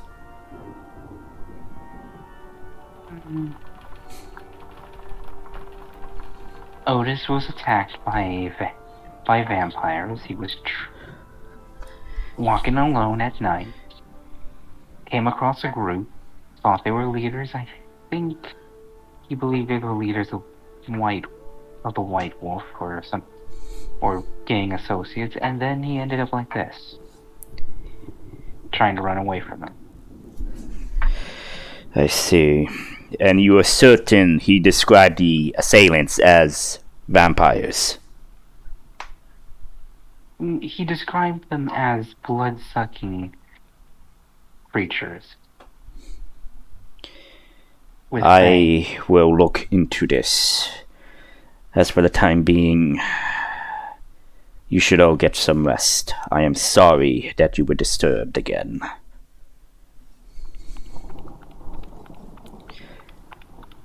I will go question Sir Otis about his encounter.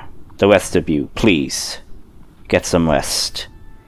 And the Duchess enters the room as the maid, well, not the maid, but the servant allows her to come in, for the servant is done tending to Otis's wounds, and goes up and says, Sir Otis, can you tell me exactly why you ended up there at night? It just explains why he was doing there. That he was going for a drum. Yeah, and now the guard asked him, so he pulls out the thing from the guard. She looks at it. This is an authentic badge symbol.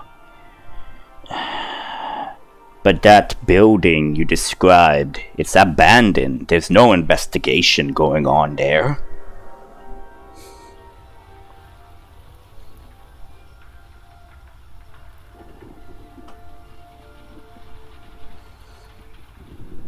Looks. Or this is explains him how he tried to save the man. Tell me, did you get a look at this individual? What he was wearing? Any symbols you could recall of this individual? Well, this basically gives him a description of what he saw of the individual. Okay, and if you want, I could allow you to roll. I think would it be a history? Yes, or a flat wisdom check to recall something of interest. Yeah, I'll just go with that wisdom check. Okay. 9.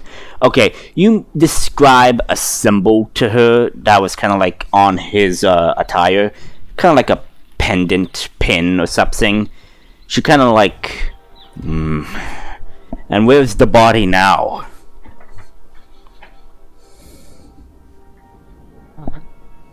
In the street.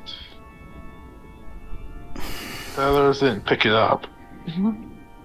I will send for my personal guards to go investigate the scene and report back to me. For the time being, you are very lucky to have survived an encounter.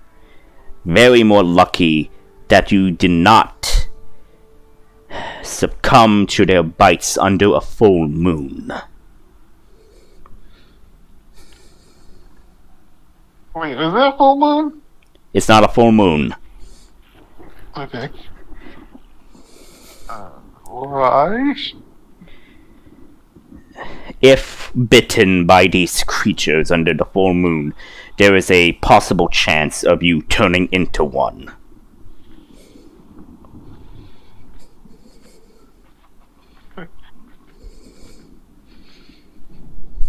Or is this gives a look? It's like, what are these creatures? They are creatures of the night. They feed off of the life force of other creatures. In essence, blood. They are unnatural, not alive, if you get the meaning.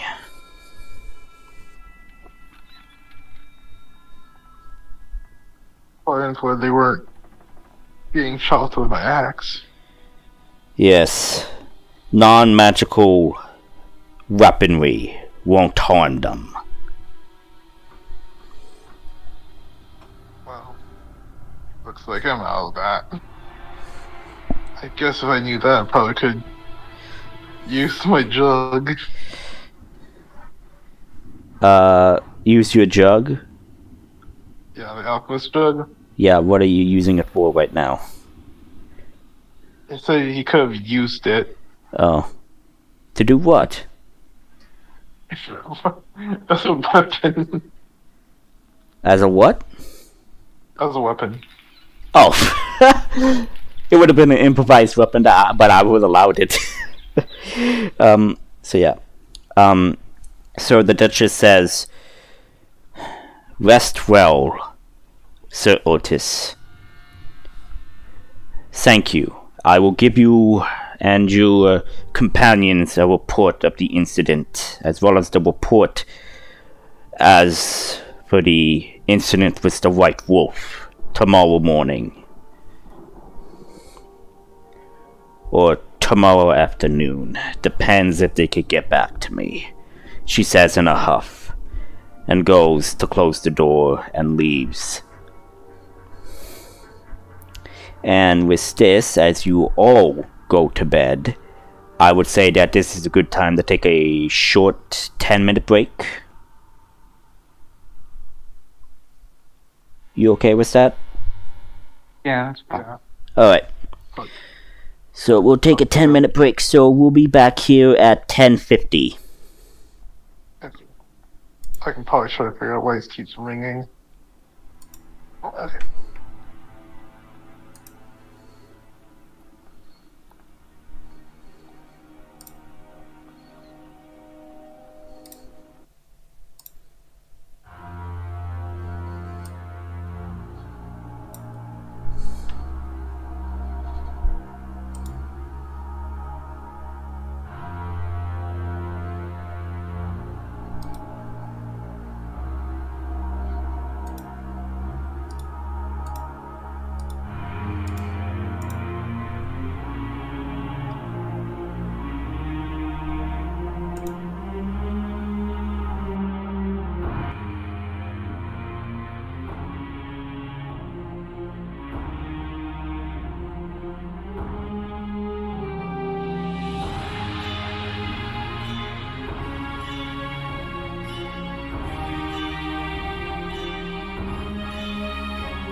And I am back.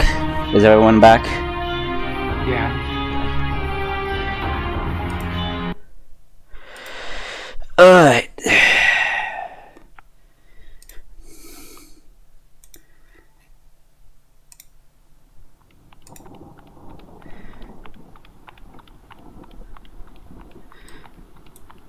So, let me...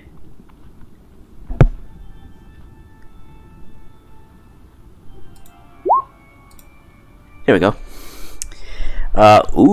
Okay. You guys wake up in the morning. It is strong wind. The temperature is normal, and there is no precipitation. You hear the loud howling of the wind coming outside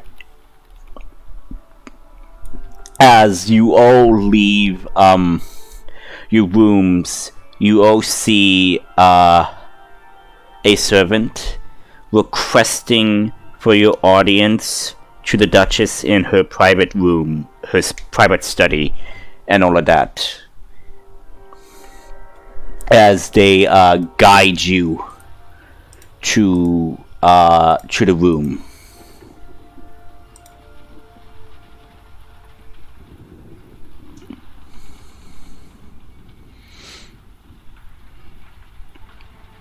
And you go inside and you see the Duchess there with her windows closed, with the candles lit and all of that, coming over the reports that her individual guards gave. And you see her rubbing her temples. And she then looks up and says, "Please, come in. I have a lot to say."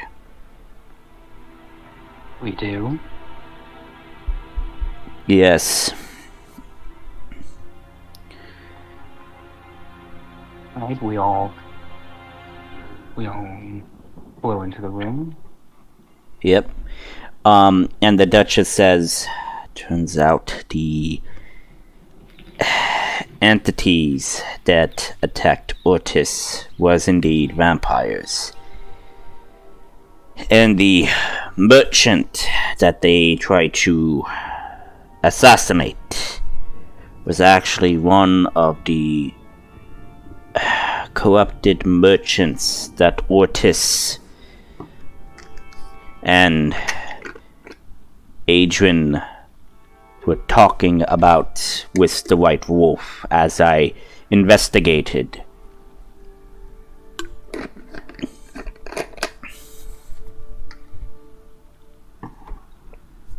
I don't know exactly who orchestrated this, but I do not condone acts of vigilantism in my home. This incident will be thoroughly investigated. For the time being, I would ask for your assistance, but you are probably needed elsewhere.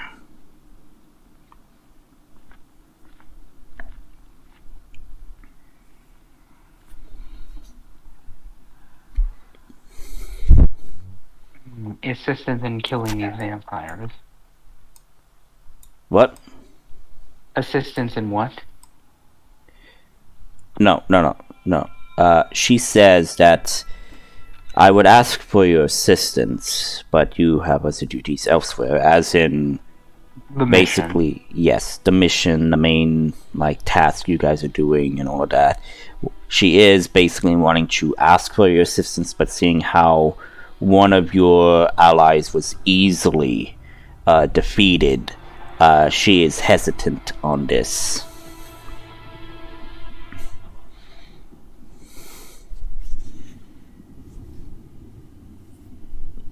Is there anything else you can tell us about vampires? In case we run into them, I guess.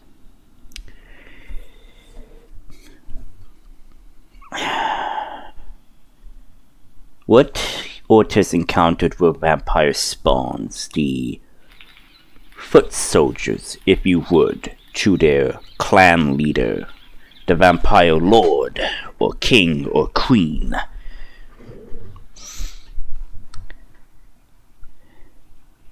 They will not stray far from their home, if you would, so their residence must be near or within my town. And the best possible way to deal with these individuals will be to find them and drag them out in the sunlight so they may burn.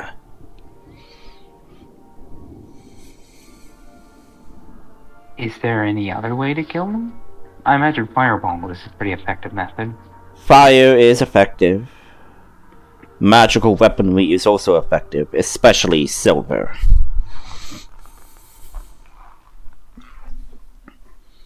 They're allergic to silver?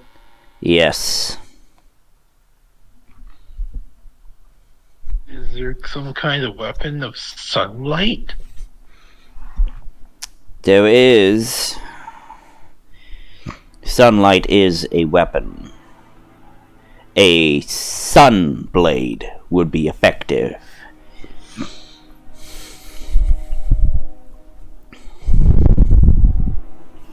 Imagine they'll find that anywhere. Yes. She then looks. Oh. No. Say what you were going to say. Is there any way to tell if they're nearby? Seems Otis didn't realize what they were until they were up close.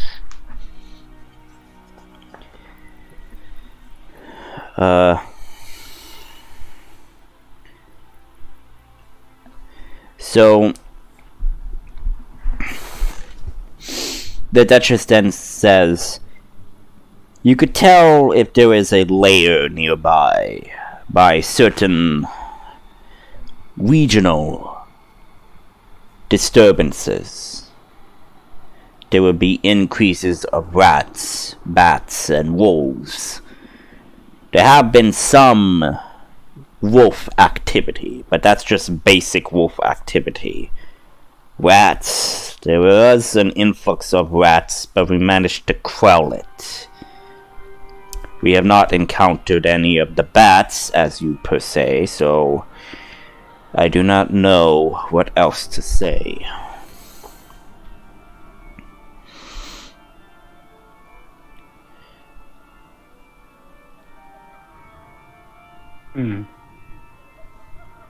Also, plants, I would say, within a certain radius of this layer would be wither, and the stems and branches would become twisted and sorned. I mean, my estate is like this, but that's mostly for my personal tastes. I mean, I'm not the type of woman that enjoys colorful flowers like a pretty girl. You could tell with her condescending tone.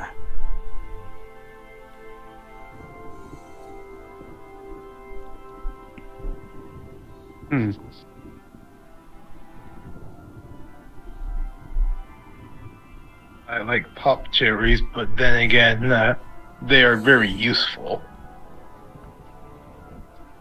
Yes. Colored roses would help brighten things a little bit. She kind of like eyes the both of you. Well, I like my dark and gloomy setting as much as anyone else, but a little red would go a long way. Pop cherries can explode. What? It's the pop cherries can explode. She eyes you and says, I do keep roses within my house, but I do not display them. Regardless. Vampires are evil, yes. But that does not mean that they cannot be reasonable creatures of the night. I wish to know why they attacked. If we run into one, I'd be more than happy to interrogate it. She kind of looks at you and... Yes, I'm pretty sure your methods will be effective. I have yet to see any who've resisted. For the time being, though, I would ask you to go and investigate certain things for me. The reports stemmed of other incidents, such as the White Wolf. I wish for you to investigate the other buildings. I have not received any news of their deep corruption. I have received some, but not every incriminating evidence. So if you would investigate, that would be most appreciative. And then I could see to have arranged escort for you on your way to the capital.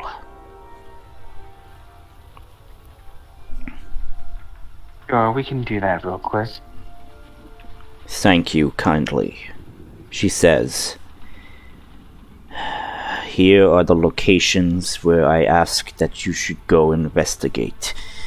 Once you do and retrieved any of the incriminating evidence that I need for them to be punished and tried, return it to me, and I will make sure that you are rewarded. And she gives you that, and she's going to, and I'm going to mark the places where to go with red circles.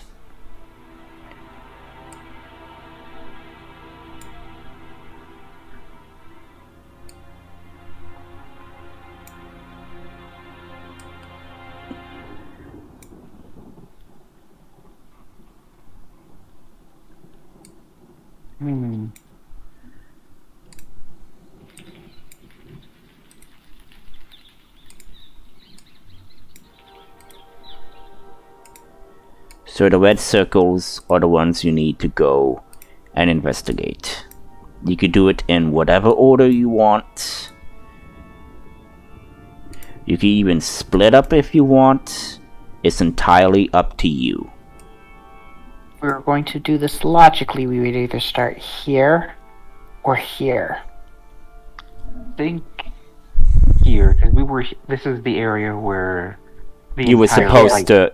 Yeah, you were supposed to go start here and investigate, but you guys got caught up with the whole White Wolf chase scene.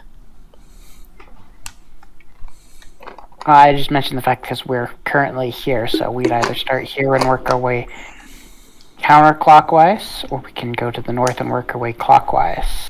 I mean, that would make the logical sense rather than zipping back and forth across the whole city several times to make a star pattern. Yes, and not to mention you guys do have the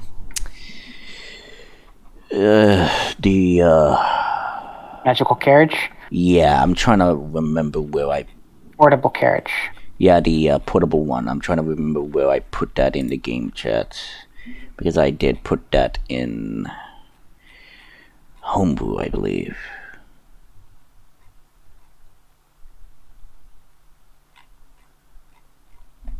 There we go. The PMSSC, the Portable Magic Steed Summoning Carriage. And the command word for it is onward.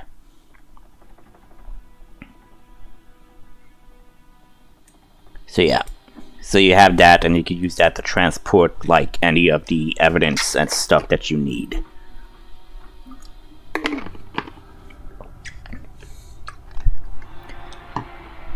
So it's entirely up to you where you guys want to start.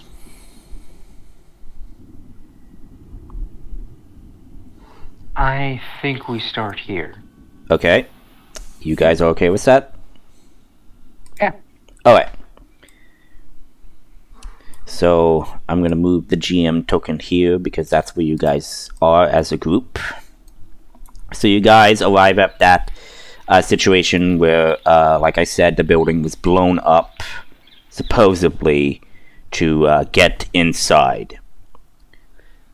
So yeah, you enter, you see the vault supposedly blown up, and you see the debris has not been touched by orders, as you see that the guards are there to ensure that no onlookers get in, and they allow you to pass.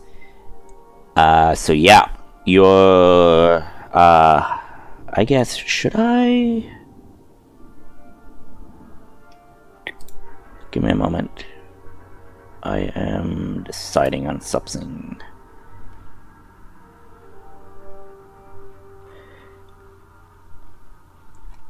Okay, I'll use the Theater of the Mind for this.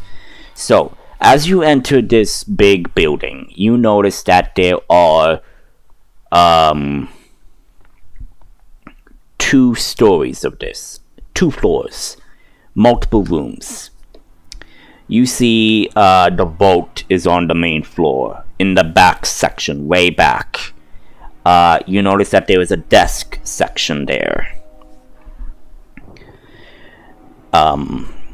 You notice the stairwell is partially blown up, but it's still able to sustain your weights, but only one at a time. On the upper floor, from your perspective as you enter, you see it untouched by any of the damage as per your point of view where you are now. You can't exactly discern any of the extra damage, but that's what you see.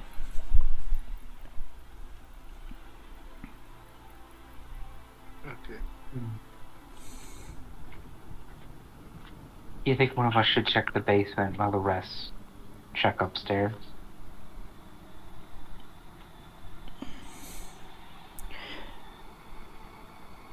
I guess we're just gonna start looking around, seeing if we can see anything. Okay. What are you using? Perception or investigation? Perception. Okay, roll a perception. 11. You look around the debris. All you see is splintered wood, splintered metal, some paper that are scarred and scorned by whatever caused this explosion.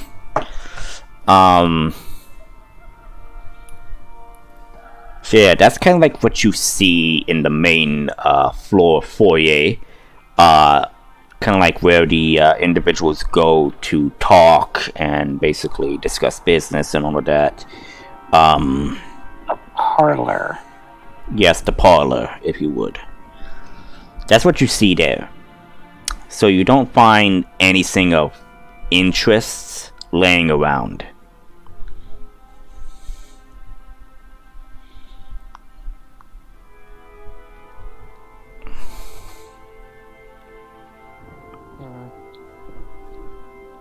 Okay.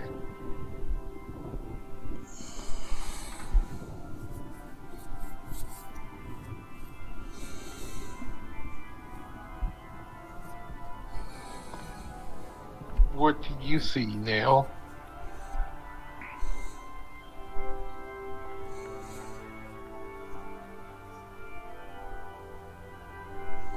I'm going to investigate. Okay, so my question is, what are you investigating? Are you wanting to investigate the parlor, or are you wanting to investigate the vault area on the main floor? I'm going to investigate the vault area on the main floor. Okay, so as you go to the vault, you could see that this steel door that was basically supposed to be impenetrable was ruptured. Something imploded. You can't exactly tell what caused this explosion, but you could tell it was something probably unnatural. Wait, was it an explosion or an implosion?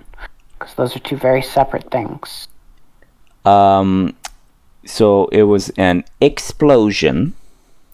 However, you could tell that the scar, heat, tissue, and everything, that you surmise would be on this blasted door of sorts.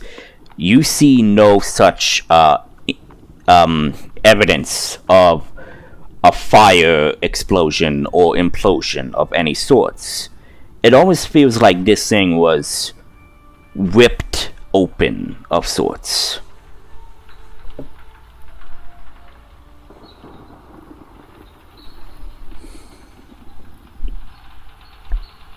Okay.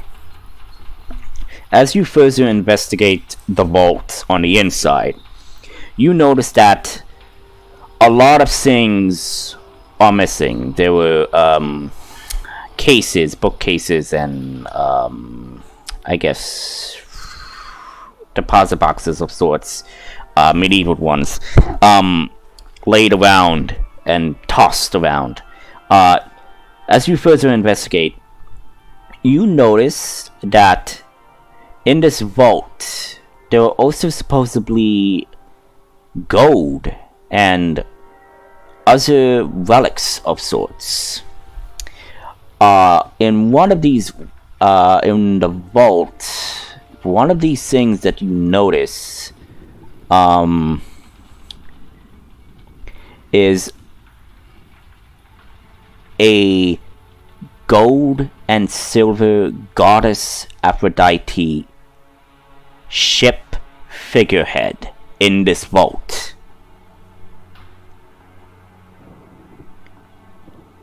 This is a fairly big vault, then. It's big, indeed. Does the figurehead look intact? The figurehead looks worn a bit, but it remains intact. But not like it was in the middle of a giant explosion. Nope, there are no evidence of it.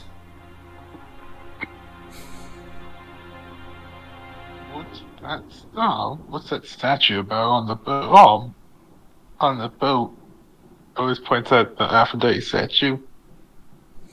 I don't think it's attached to a boat. It's just a figurehead from a boat. Yes. As in, like, it's not that big, basically. It's like... It would be the size of a person. Yeah, it will be the size of a person, basically. Maybe 10 foot tall, even. Like... With anchor points Yes, for it to attach to a mast. Exactly. Yeah. He's asking what's the person, the thing about it. Oh, he's asking about the individual. Okay. Goddess. She would have been attached to a boat for protection's sake. Figureheads bring ships luck.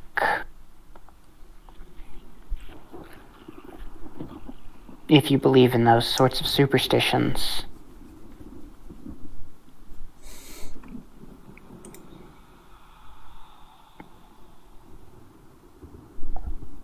Well.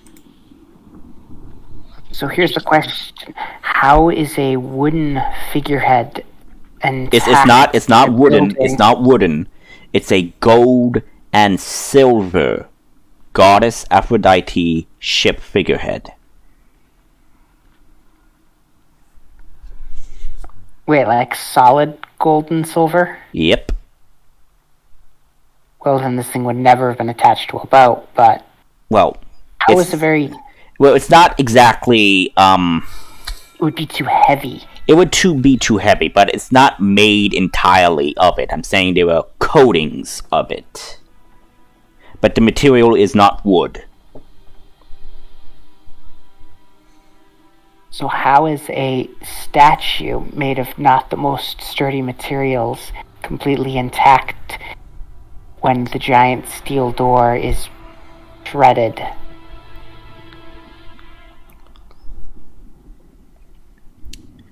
So as you further inspect that, because you are curious about that,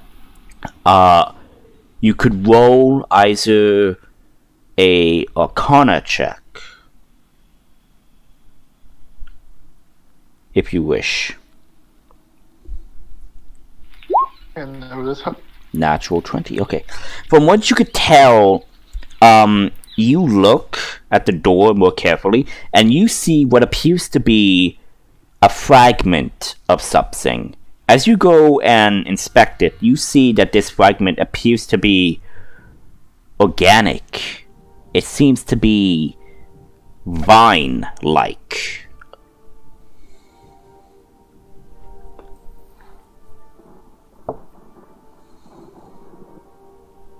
Of that of a tree, possibly even.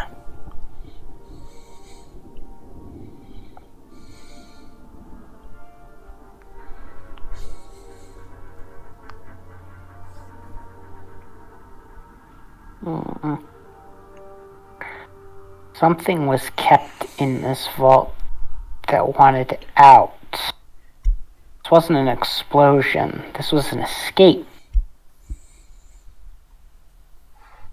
from a plant monster.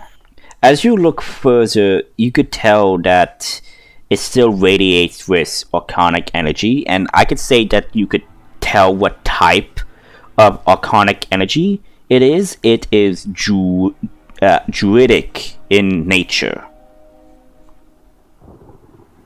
Yep, I'm gonna go with plant energy. Okay. It's some kind of plant monster. So yeah, so the gold and silver goddess Aphrodite ship figurehead. So it's basically styled to look like it. Like it's not actual gold and silver. It's basically It's gilded in it. yes, it's gilded in it. As in, like, it's not made entirely of wood. As in, there is some metal, but it's mostly basically as a to the base structure. So as you look at it, you could see from behind there's actually a hollowed point where there is metal inside of it. Basically, it's to keep it from breaking if it impacts with another ship or with rocks, basically. But the coating is basically of gold and silver.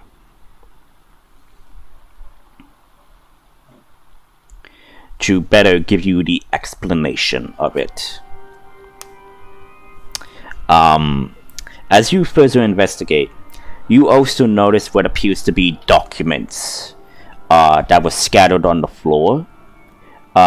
These documents show the embezzlement that the owner of this establishment was doing, as they were supposedly part of a illegal trading of sorts. Wait, were they embezzling or were they smuggling? Okay, so they were embezzling some of the funds into an illegal trading, as in they were taking some of the funds from the town and using it for illegal trading that they were doing, using the funds. So they were using the funds of the town to basically purchase stuff for their illegal trading. They were not using their own money. They were using the town's money to do it.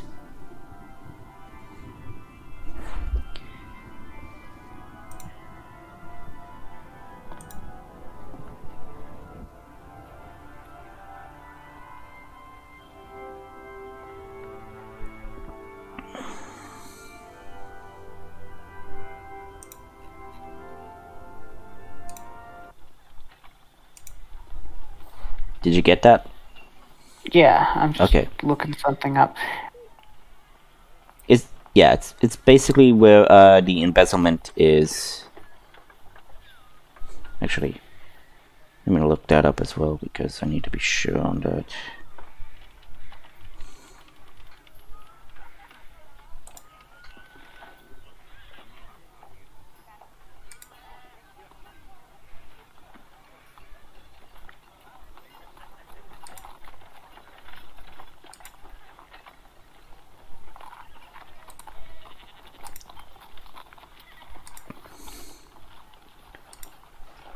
Okay.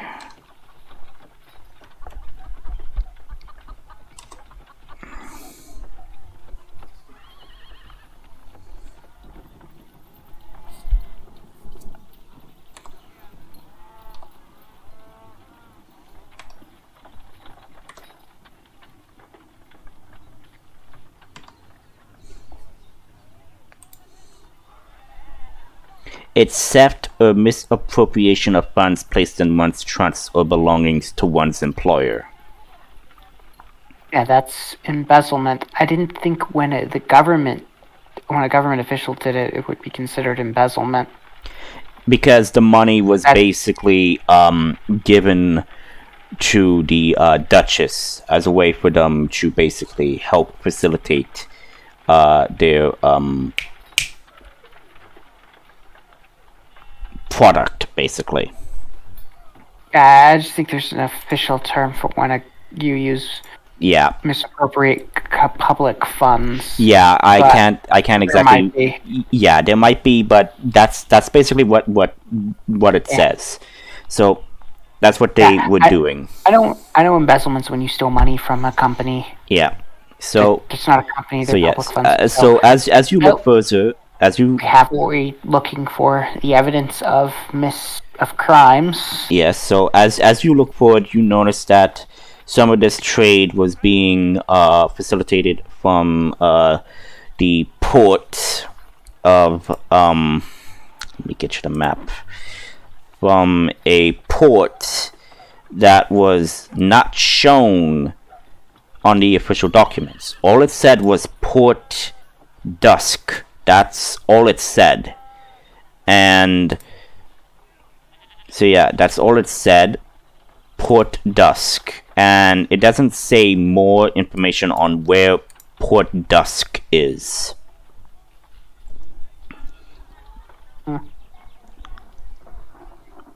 So they were misusing public funds to operate a black market. Exactly. Calling it an illegal black market is kind of redundant, I guess. Well, I'm going to gather up all the documents. Gather, like, I would say maybe a good medium chest full of the documents.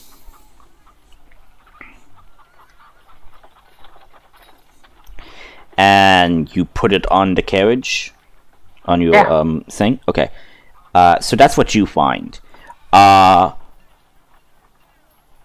what you find in the vault. So you still have other places to investigate. You still have the parlor and the upstairs.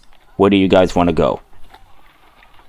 You know, assuming that illegal stuff was happening here, we most likely found it. But I still want to check upstairs to see what's there. Okay, so Layla, you want to go upstairs. Otis, are you wanting to continue investigating the parlor, or do you want to go upstairs with Layla and investigate the upstairs while Nail is hooking the chest of the evidence from this point to the carriage? I'll go upstairs and investigate. With Layla? Okay. So, like I said, the stairs is still intact and can be used. It's just you have to go one at a time. So as you do the whole switcheroo. Yes. Okay. So as you do that, you guys reach upstairs. You notice that these appear to be some form of conference rooms, as you could tell, as you go inside one of them. You see that some tables are turned over and some chairs are also tipped over, mostly because of probably one large, maybe vibration of an explosion of something may have caused it. You can't exactly tell.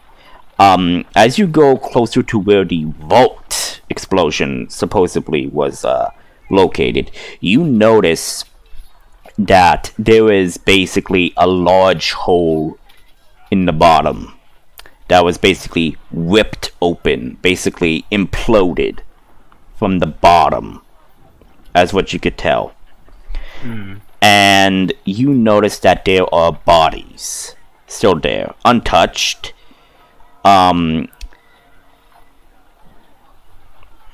As they did not release them to the coroner of sorts. They wanted further investigation done. But you see the remains there. You see basically blood splatters,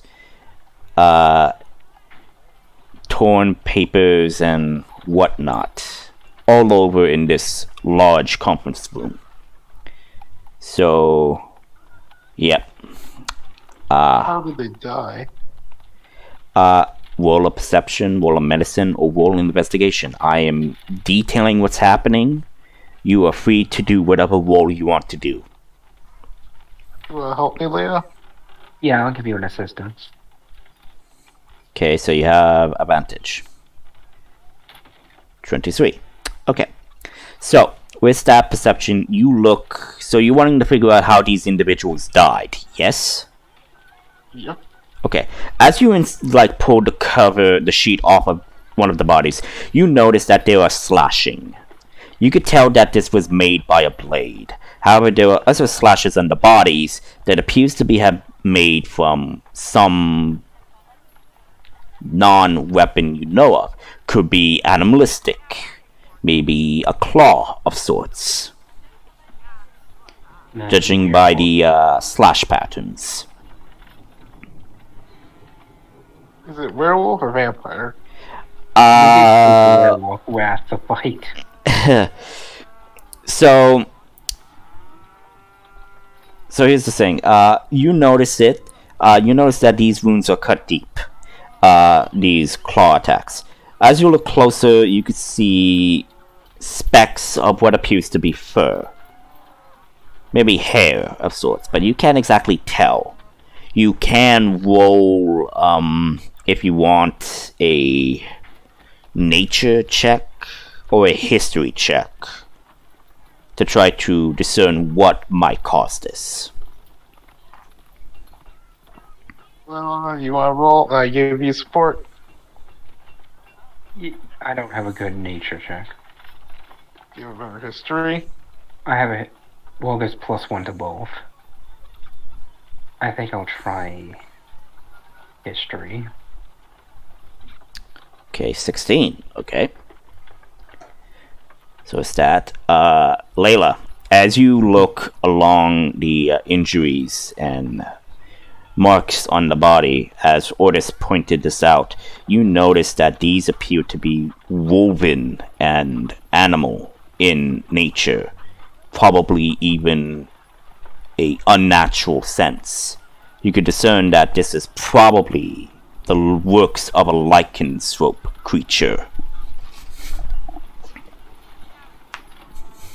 They send their happy dog werewolf to go to clean up the place.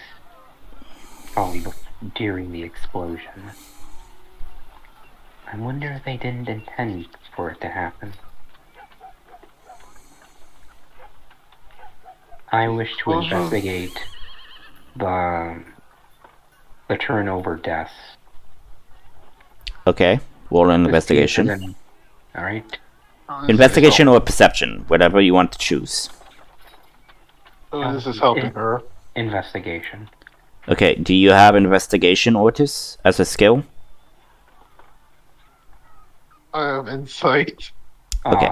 Perception.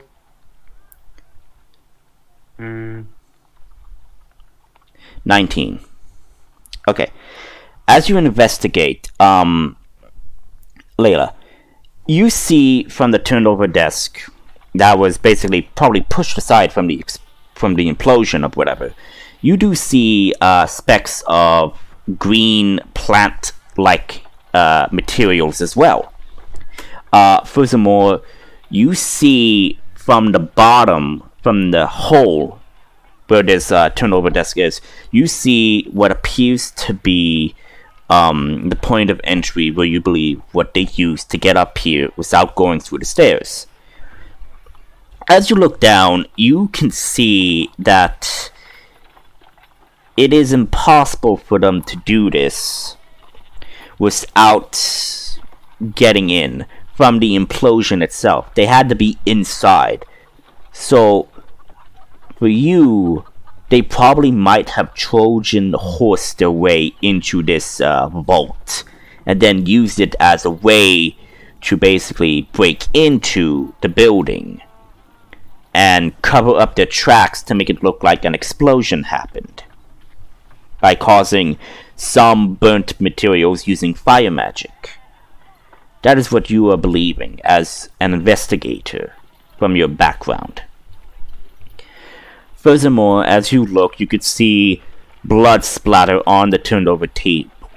As you look closer, you see what appears to be claw marks as well. Then you notice what appears to be a scratched piece of flesh and blood. However, you do not see the body where it might have happened. So you presume that maybe they taken someone hostage as well, from the evidence that you look over. Probably being interrogated, maybe dead by now, or he might be still alive. Maybe we can ask them who's left unaccounted for in this building. The coroner, or anyone who could know. Alright. I guess this will take a blood sample of that. Yeah. As much as I like the idea, we're not exactly CSI. Yeah, you don't exactly have that type of technological advancement, but I like your way of thinking. There's still a spell that lets you see people. Like, what's it called? Locate? Locate person? Oracle? Yeah. Or scry on someone. Scry?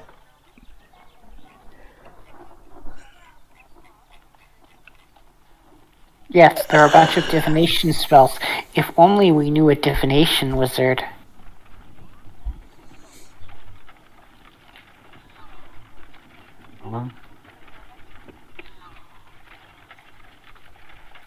Is Shala a divination wizard? I forget. Yes. Yes, Shala is a divination wizard. Then we get Shala up here. Shala is with you. Oh, good. I don't know. I mean, the group is with you. You guys decided to go together as a group, not split up. Alright. We'll have Shala. What was your plan, Otis? Have Shala. Locate the person. So this is a scrying thing you want, yes? Yeah. Okay, let me look up scrying. D&D scrying. So I can just look up the exact thing I need to. Okay.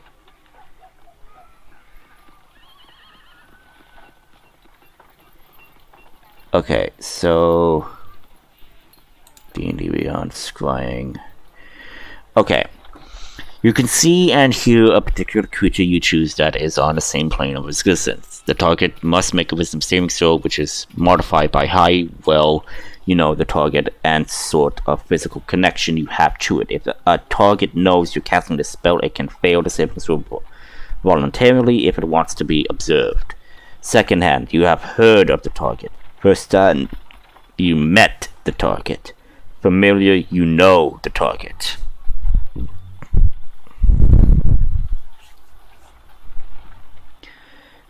Connection, likeness or picture, possession of garment, body part, lock up hair, a bit of nail, or the like. Okay, so we don't know who the target is, but you do have basically blood and maybe even locks of hair to use. Okay. On a successful save, the target isn't affected, and you can't use this spell again for 24 hours. On a failed save, the creature creates an invisible sensor within 10 feet of the target. You can see and hear through the sensor as if you were there. The sensor moves with the target remaining within 10 feet of it for the duration. The creature can see invisible objects, sees the sensor as a luminous orb about the size of your fist. Instead of targeting a creature, you could choose a location you have seen for as the target spell. When you do, the sensor appears at the location and doesn't move. So the duration is 10 minutes for this. Okay, so Layla goes up to where you are. She doesn't know who's missing from this, so do you ask them this? Oh yeah, we probably should ask about this. Yeah, because again, like, you're asking her to do this, so it might be complicated. Yes, we're looking for someone who's unaccounted for. Okay, so a guard is with you as you ask them, so they go over the list and says, it appears to be a secretary of sorts. The right hand of the person in charge of this establishment. The owner was not here during the attack. They were out of town. They have not returned, so we can't exactly question them. The secretary's name is Regnar Colon. And Shala nods as she begins to do the scrying spell. So needs to be a wisdom saving throw, which is modified.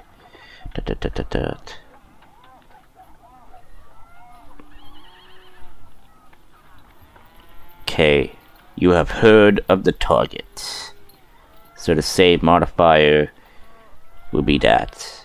And we have body part, which we have. Okay, so it's going to be a -5 to the wisdom save for the target. Okay.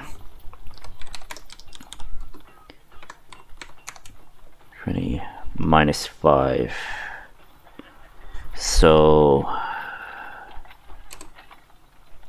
okay. And I do believe that it is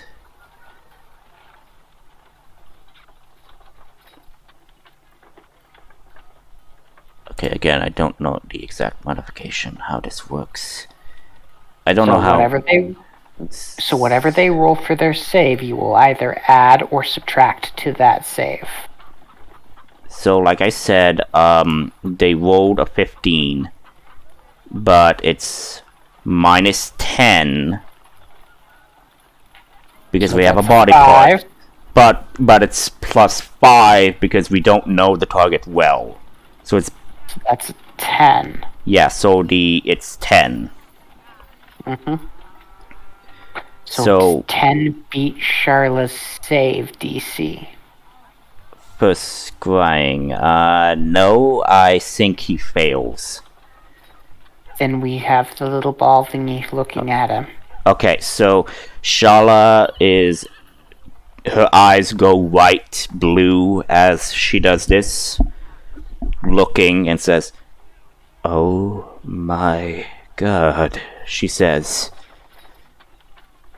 And Well, I mean, she's actually used to use a mirror or a crystal ball. Or something like that. yeah, something like that, but her eyes are glowing. Okay. What is it? I guess this book's in the mirror. So as she does this, she kind of like, wait, hang on. Is this a concentration? No, it's not a concentration. Okay. Yes, it's a concentration spell. Oh, damn. Concentration for up to 10 minutes. Okay. Well, as soon as she did this, the spell breaks, and she kind of like goes to the side, and you see her vomit. And she is vomiting bad. What is it?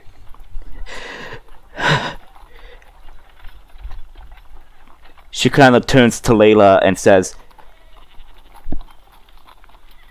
"It was a torture room."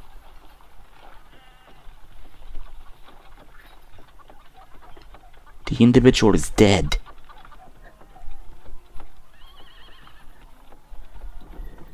Is it in a dark basement? Are there any windows? Anything? She puts her hands up and says,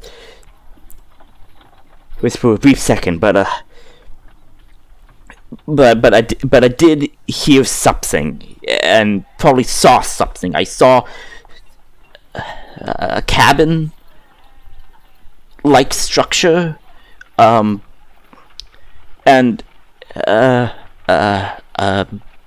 she is rolling for history right now to see if she could recall something else, because again, it was a brief second, and it will be a disadvantage, because again, it was for a brief second. And maybe, I don't know, a tree carved with the initials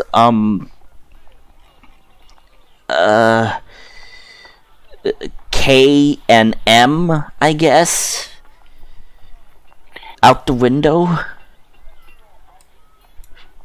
It seemed like to be like some sort of hunting cabin that they used to drain and remove the fur from an animal or kill or something.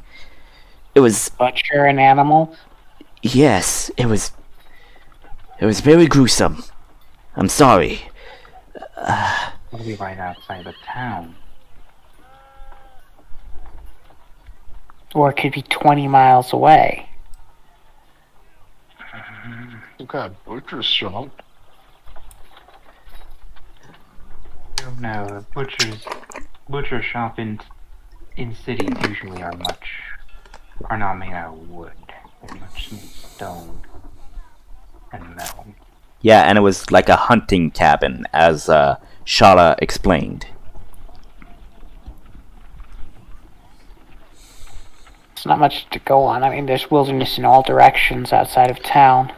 Yes, but I did see a tree with the initial carved into it, K and M, in a heart shaped, I guess? That's something, I guess. Well, either we found a tree a couple put their initials on as to be cute, or two that actually mean something. Like, I don't know if there's Hunters Guild that exist. There'd be several hunters' guilds. It would be more like hunters' clubs than guilds, even. We could find a name, something. Was it crude or was it finely carved into the tree? Seemed finely carved into the tree. So, someone with the expertise for knife work.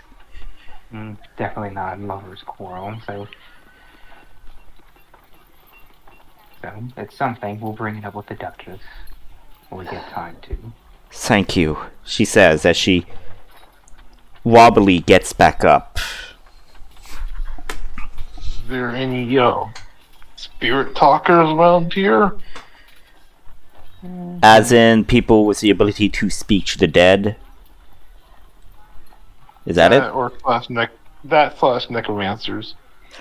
I mean, the Duchess is a necromancer, but, I mean, she's not exactly with you. I think they're also too far gone for any. Yep. Yeah, it's a bit too far gone. It's not fresh killed. It's probably a day, 2 days old. So you could tell that decomp is kind of like happening right now.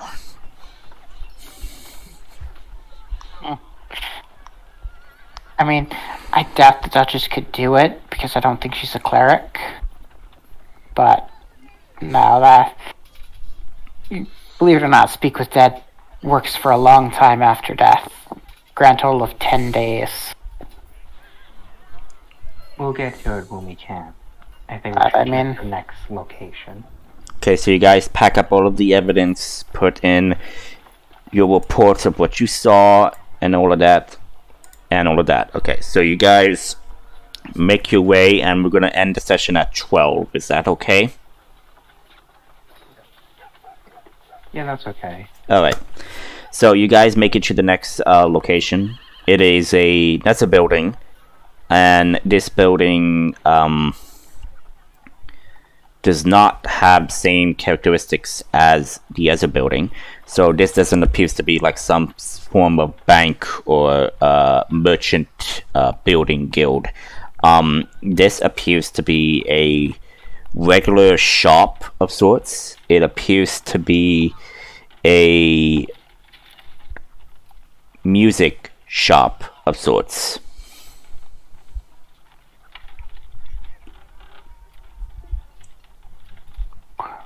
Very high class place.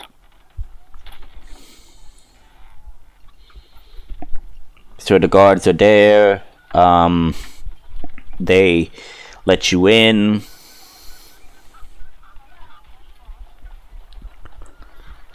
So as you enter the shop, it's still maintained. There's an investigator inside giving you the report. This merchant was arrested on the suspected means of corruption and all of that. They deny everything, and we searched this building high and low, but we discovered nothing of point of interest, except for maybe some questionable merchandise. Okay, what kind of merchandise? Well,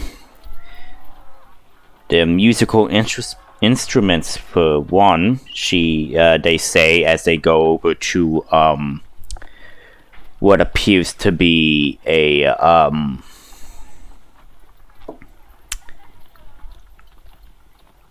harp, I guess, a harp, and basically goes to strum the string, and immediately as they strum it, the string immediately broke. And the investigator says, I'm thinking counterfeiting instruments of sorts, which is odd. Okay, oh, it's like, can't see the drums? Knock yourself out. He begins fitting up the drums. Okay, so my question is, are you using a hand drum where you use your hands, or are you using a drum that uses a drumstick of sorts? Well, those wouldn't exist yet, so the only drums would be the kind you'd find with hands. Okay, thank you. He's looking at, because he has tool proficiency with drums. Okay, so Like bongo. bongos. Bongos. Well, actually, I would say that there were war drums as well. Which would just be very... Big. Well, war drums would be large drums that Yeah. you still hit with your hands at this time. Yeah. So as you go to play the drum, as you... Like, I'm thinking you're not putting too much force into this, yes? Like, seeing how the thing broke, he's just like testing it. Okay. As you go, you could tell that it's not making the correct drum sounds, as you could tell. They Just just like- display pieces? As you go to... Musical instruments would be expensive. Let me finish. But yeah, they are expensive. So as you go to play more of it, Ordis, you go to play and play and play, until finally, Actually, when he finds it doesn't work, he's gonna check like the equivalent of like seeing how it's tuned. So he's Okay. checking like fine, looking at it. Okay. As you look tuning, it seems correct. Do you try to make the adjustment? Yeah. Okay. Roll for me a intelligence check. Do you know how a drum gets tuned? A drum's tuning is a part of its manufacturing. Indeed. But there's no way to adjust it. Yes. It's how the hollow is carved. Indeed. So I'm asking Otis, what are you doing as you look at the tuning? Are you trying to inspect it? I mean, you could inspect the weaving on the leather, which is holding the leather taut. Yeah, he's doing that. Okay. He's in the type of wood and stuff, so he's just like It's the only way to So you could investigate it or perception it. Because you have to cut away the leather to look inside to see at the tuning of the drum itself. 12. Okay, Otis, as you look, you could tell maybe everything's a bit off. Everything's not where it's supposed to be. As you go to basically see the tuning, the leather skin and stuff to the drum that's attached to it falls off with little force. You could tell that this was poorly made, but looked to be manufactured with great artisanship. It's almost like these aren't actual instruments, but are display pieces, meant to look nice rather than actually be played. Why not we open them up? I think they have something more to them. What, you think that they're Smuggling. secret doors? Smuggling operation? Well, a harp wouldn't give that much room in the frame for smuggling an object. True, but Drums would be the better bet. Do you open up the drum? I mean, No, the drum is but- basically already open, because the leather goes on top of a hollow hole. Okay. That's how it creates the percussive sound, so we kind of did just open it when you removed Well, yes, the leather cap. as I said that, but you didn't exactly choose to look inside. Yeah, we'll look inside of it. You look inside, it's empty. There's nothing of interest inside. He's looking on the right. Smell? I'm gonna smell the inside of it. Does it smell like anything? You could smell, and I do know that drums are made of wood, yes? Right. Okay, so as you go to smell it, you could smell that the wood is rot itself. It is rotting wood with poorly made leather strapped on top of it, as you could tell now. Yeah, these are cheaply made, but they look nice, right? From the outside, they look nice. We suspected something off, so we checked the financials. Apparently, some nobles and some high-powered officials came in here regularly purchasing things. They even purchased, as you say, a drum like that for about 50 platinum. Well, It seems absurd for a drum. Exactly. It is smart. Something isn't exactly right, so we're looking into their financials, but we can't find anything because we think these are doctored official documents. We can't exactly So, find it. We there's looked. there are a couple of explanations. Either when they ordered drums, they were ordering something else, and this is just a stage front for people to order illegal goods. Do I you mean, tell they'll the go to group a- this? Do you tell the group this?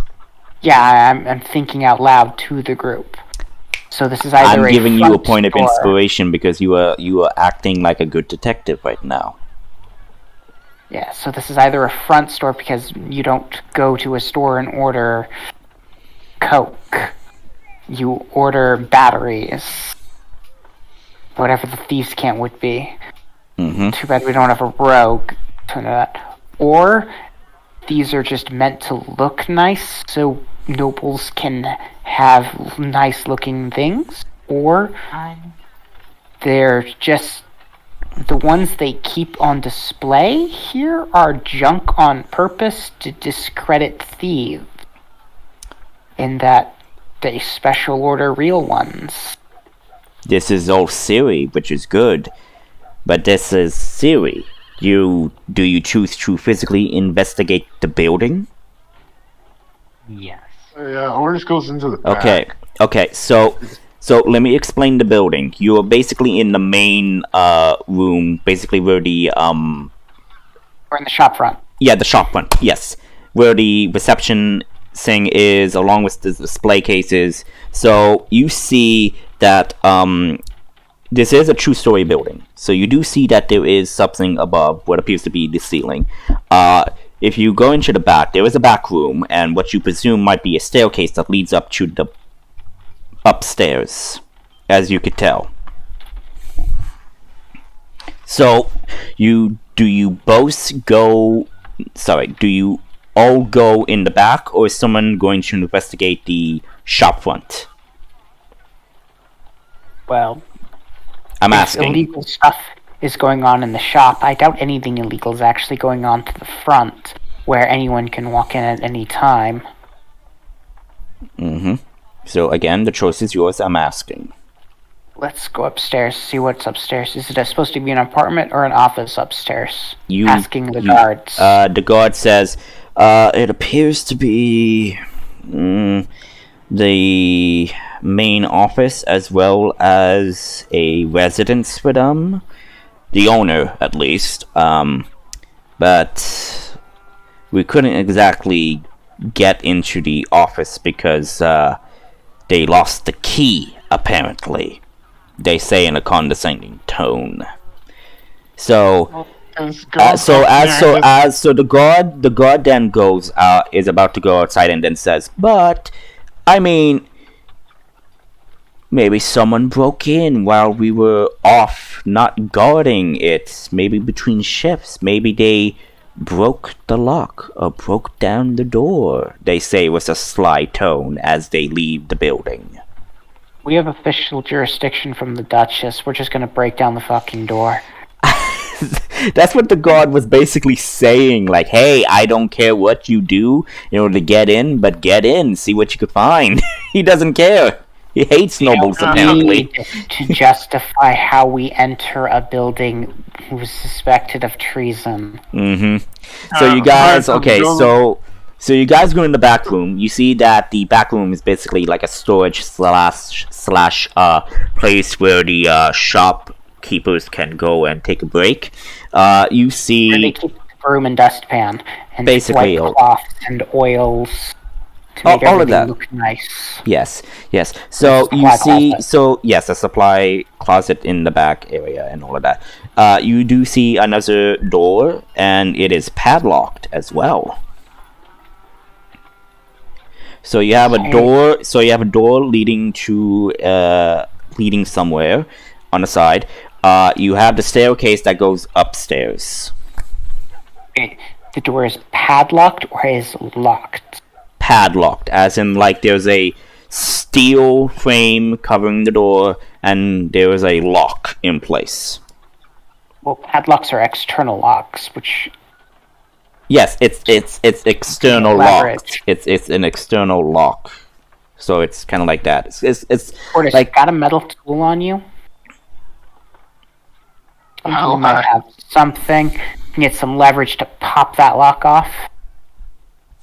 a crowbar. Yeah,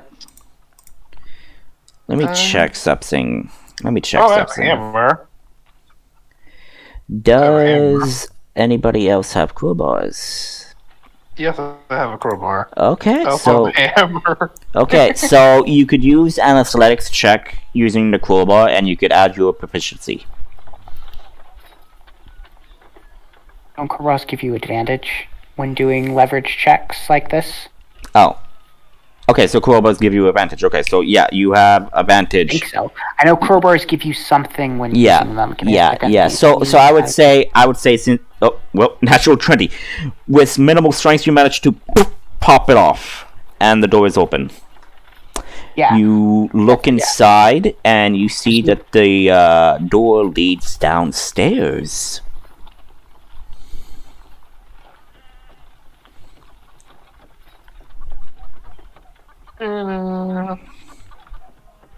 I guess we have. The secret basement. A secret basement. Ooh. What Well, I mean, will there were ever... tunnels everywhere, so I'm not actually all that surprised if this place is a secret basement. Yeah. And I would say with that, we're gonna end it right there as you open the door leading to a secret basement of sorts, or the basement, which was supposedly locked up. From the outside, From... specifically. Yes, from the outside, apparently. This was inside. Yes, Well, I mean, yes, it's padlocked from not the basement side. yes. Basically, If somebody went down there, they did not lock up after themselves while still being in the basement. So somebody could be locked down there. probably, yes, that is a good assumption, but you will find out next session, and probably, hopefully, everybody will also be here next time. But, so yeah, that's kind of like what happens in this session. So, So Bars grant you advantage on strength checks when their leverage can be applied. okay, so I'm gonna ask you guys to so I'm gonna say this. I'm gonna put in the game chat that you let me see if I could spell this. You acquired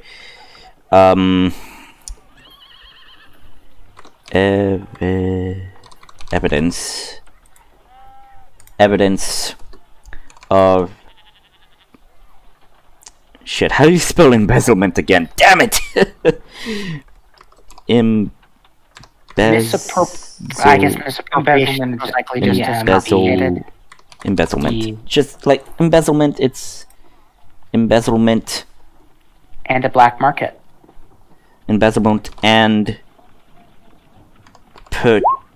purchase. Yes, purchase orders and purchase orders from illegal businesses.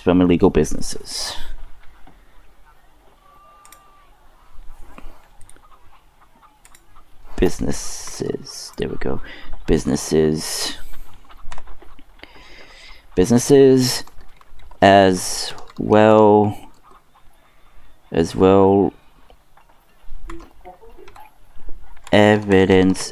evidence of secret treasure,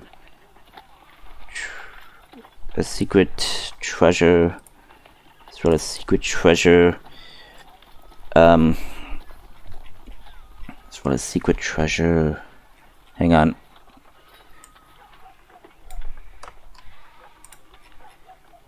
Secret treasure, gold and silver, Aphrodite statue, as well suspected kidnapping and confirmed Murder. and confirmed torture and murder We of... don't know if they were tortured. We know they were murdered.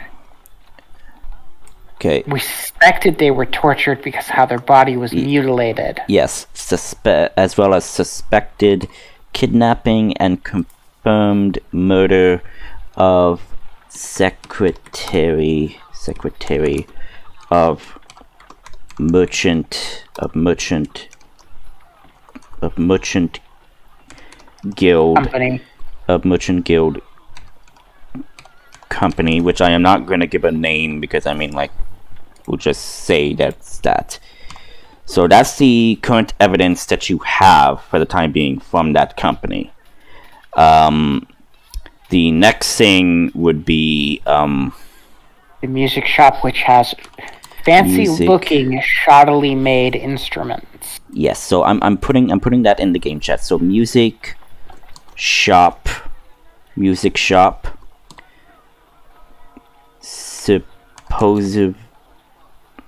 supposedly music shop. Very valuable. Okay, wait. Fancy I can't spell at times. So magic shop suspected front for illegal means.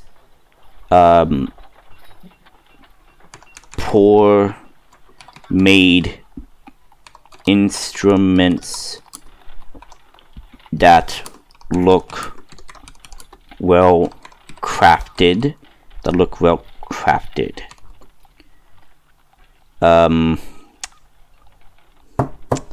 What's the word? Their money. I said it before, but I can't remember. Shit, my mind is going blank. Their purchase orders. No, not embezzlement. It was their revenue, their finances, their financials.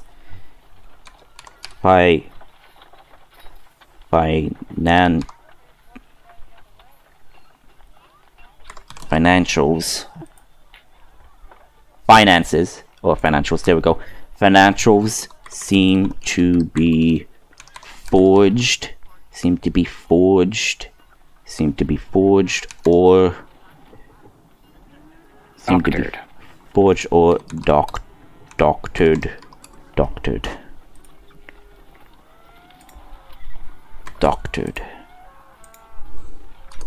When you doctor documents, you alter them slightly rather than just create outright lies. Discovered padlocked basement door.